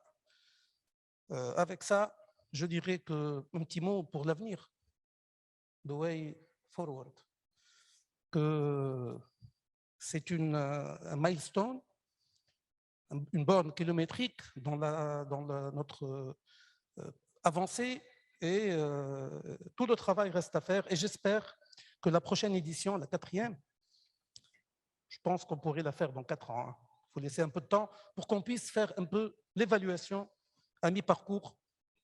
Et on devrait penser, et à ce moment-là, on n'aurait pas d'excuse d'avoir plus de représentants des secteurs qui travaillent et qui profitent, je dirais, entre guillemets, et j'espère durablement, de cette mer qui est la Mare Nostrum, et pour constater ensemble qu'est-ce qu'on a fait, qu'est-ce qu'on a réalisé à mi-chemin et qu'est-ce qui reste à faire. Et chaque acteur et chaque catégorie d'acteurs, il faut qu'elle soit devant ses responsabilités pour qu'elle puisse les prendre. Je ne sais pas où on va la prochaine fois. J'espère avoir des propositions d'ici là. Donc, encore une fois, merci beaucoup pour tout ce que vous avez apporté à la feuille de route et à tous ces contacts et ces networking, etc. Ça a été très intense, très important. C'est vrai que le forum lui-même, c'est vraiment le point culminant de tout le processus, mais le processus, il a démarré depuis longtemps et j'espère que vous n'avez pas, ça ne vous a pas ennuyé, toutes ces étapes-là.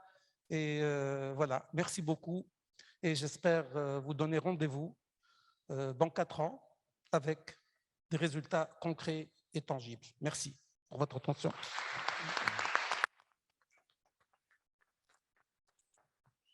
Thank you so much, Khalil, for your passion. And thank you for also giving a fantastic introduction to our next speaker, Olivier Wenden, who is the Vice President and CEO of the Prince Albert II of Monaco Foundation. Beaucoup, Charles. It's working. It's back. Merci, Charles. Monsieur Attia, je vais vous rassurer, je ne veux pas vous faire pleurer, hein, bien au contraire. Je suis porteur de bonnes nouvelles. Mais en préalable, je tenais moi aussi, en mon nom personnel et en nom de la Fondation Prince Albert II de Monaco et de ses équipes qui se sont particulièrement impliquées pour cette édition, eh bien, à remercier l'ensemble des co-organisateurs, des modérateurs, des rapporteurs et de tous les participants qui nous ont rejoints en principauté ou en ligne. Merci à vous, notamment pour la phase de préparation qui a été longue, qui a été intense, mais qui a permis, je crois, d'aboutir à des travaux très fructueux. J'aimerais souligner aussi que cette 3e édition a une nouvelle fois permis de favoriser quelque chose qui nous tient beaucoup à cœur, une des valeurs cardinales de la Fondation, à savoir le partage d'expériences entre les principaux acteurs de la conservation, de la préservation. On les avait listés tout à l'heure, mais je tiens à les rappeler. Scientifiques, gestionnaires, agences nationales, institutions internationales, représentants de la société civile, mais aussi, et on sait que c'est une marge d'amélioration, du secteur privé et du secteur financier. C'est fondamental d'associer justement toutes ces parties prenantes. Les aires marines protégées, on le sait, sont des systèmes de protection qui permettent, lorsqu'ils sont bien conçus et efficacement gérés, de concilier développement des activités humaines et préservation des équilibres naturels. Et comme nous le savons tous, malheureusement, les défis restent bien nombreux aujourd'hui encore. À la fois au niveau de l'extension du nombre d'aires marines protégées, c'est une nécessité, mais aussi et surtout au niveau des modalités de conception, de gestion et de gouvernance de ces aires marines. So we'll continue in English now for our dear friends, but I would like to quote this article of our dear friends Enric Sala and Jane Lubchenko, among others, an article that was released this year that highlighted that marine protected areas could provide a triple win, actually, by safeguarding biodiversity, by improving marine fisheries, and by contributing to carbon sequestration. So the ocean can literally enable us to square the circle with direct impact on climate, biodiversity, but also food, employment, and health, human health as well. So we see definitely the importance of working collectively, cross sectors, cross regions, and the importance also of these discussions of articulating our agendas to reach these objectives and to consolidate our initiatives. We also see the urge to align science, policy, business, and finance, as well as the civil society efforts in order to protect, and as it was remembered this morning correctly, also restore and strengthen our marine ecosystems. We need to work with a global ambition to set up the post-2020 Mediterranean MPA's roadmap, of course, that reminds us of the collective challenge and to the operational commitment of the economic players who will find in it their interest to keep the Mediterranean Sea in good health. So it is pleasing to see that progress is being made on these various fronts and that a new view is being formed on the protection of the ocean in general and the Med in particular, which is not just a moral and vital recognition, but indeed a sound and vast array of opportunities. So these are the wheels of the transition that we all want to see and we all want to continue to accompany. So, Monsieur Attia, c'est pour ça qu'en ce sens, je ne veux pas vous faire pleurer. Je vous promets que nous allons poursuivre notre engagement à vos côtés en faveur des aires marines. Je vous remercie. Bonne fin de séjour en principauté.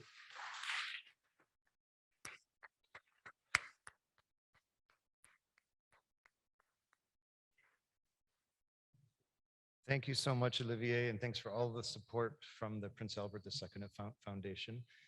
You can all stay here. Okay, I thought Puri was trying to get up. We have one more final speaker, and I would like to please call to the stage Mr. Robert Calcagno, the CEO of the Oceanographic Institute Foundation, Albert I, Prince of Monaco. Please.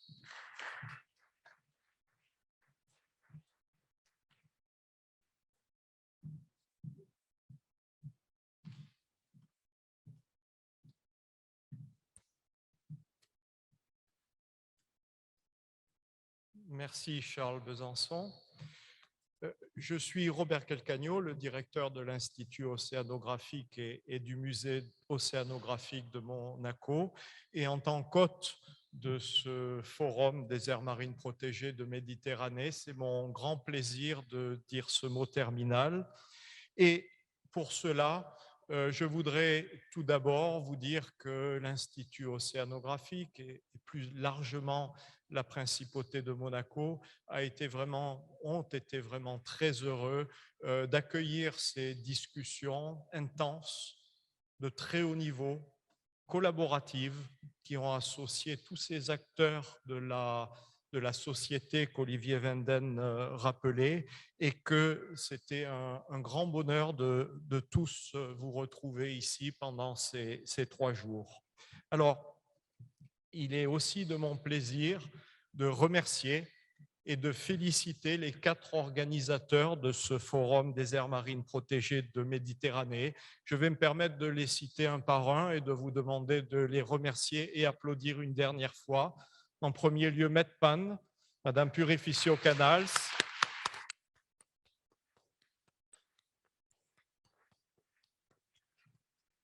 Et bien sûr, je sais que vous associez Marie Romani, la secrétaire exécutive, et tous les collaborateurs de Medpan.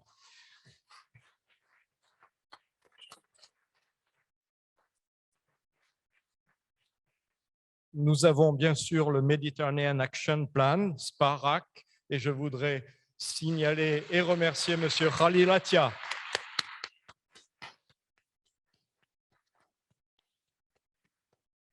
Et bien sûr, ses jeunes collaboratrices.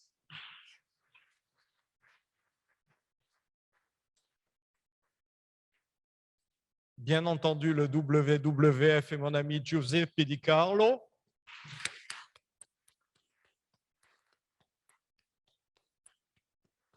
Et l'ensemble de ses collègues. Giuseppe, ça faisait au moins 2 ans qu'on ne vous voyait plus ici. Bienvenue.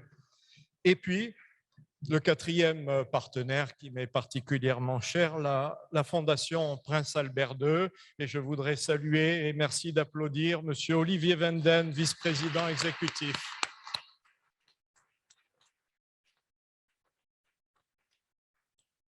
Nous avons tout au long du forum et encore dans ces mots conclusifs salué la nouvelle génération, la jeune génération, et quand elle est au pouvoir, c'est encore mieux. Bravo Olivier et l'ensemble de ses collaborateurs et des équipes qui secondent si efficacement le prince Albert II dans sa mission et dans son engagement pour protéger la nature, l'homme et la planète. Je profiterai, je ne sais pas si c'est autorisé, Purificio, mais pour prendre la parole sur 2 points qui concernent l'Institut océanographique et les explorations de Monaco. Et reprenant votre idée d'allier les commitments avec le roadmap et les action plans, je voudrais rappeler 2 commitments de l'Institut océanographique qui vont se transformer en action et donc vous inviter à nous soutenir pour cela. Alors en premier lieu, donc hier, vous avez eu une session qui a été consacrée à DIMET Fund, je salue M. Romain Renou, et l'Institut océanographique se réjouit vraiment d'animer le réseau des centres de sciences et d'aquariums qui aide le Medfund dans son initiative, dans sa médiation. Vous voyez ici l'ensemble des aquariums et des centres de sciences qui nous ont rejoints dans cette mission. Je voudrais vraiment remercier Dr Nadia Ounaïs d'animer ce réseau.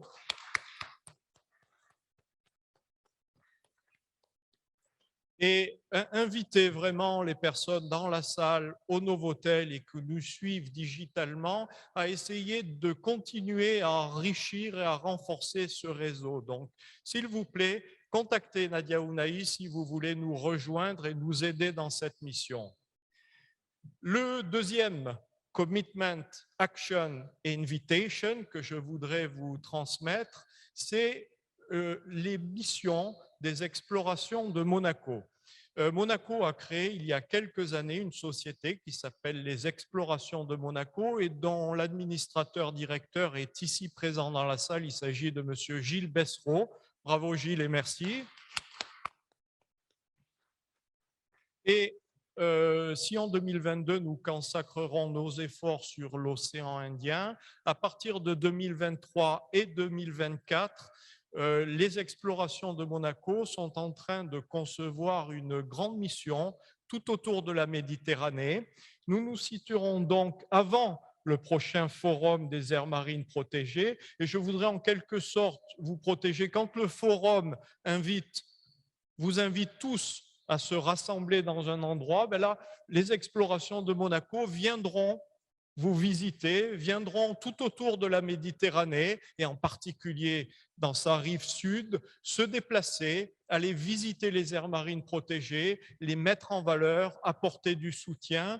Et je voudrais ici même donc vous inviter à nous contacter, à me contacter, à contacter Gilles Bessereau pour nous faire des propositions. Alors la Tunisie, qui est toujours active, a déjà envoyé sa proposition puisque nous sommes invités au forum de Bizerte en septembre 2024 pour mettre en valeur les aires marines protégées de Tunisie.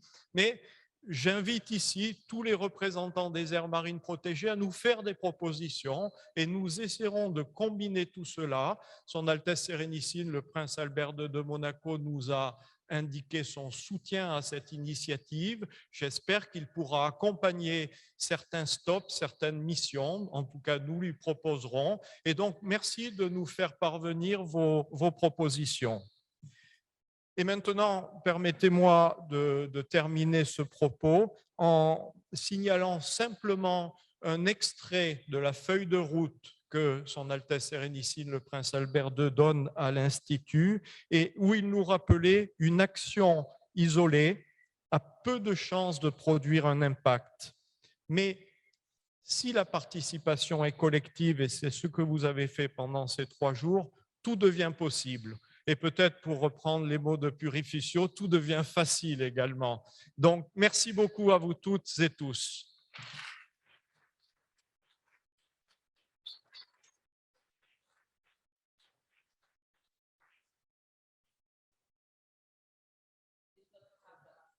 It's just to thank the interpreters and Charles because without them we will not have work. Thank you.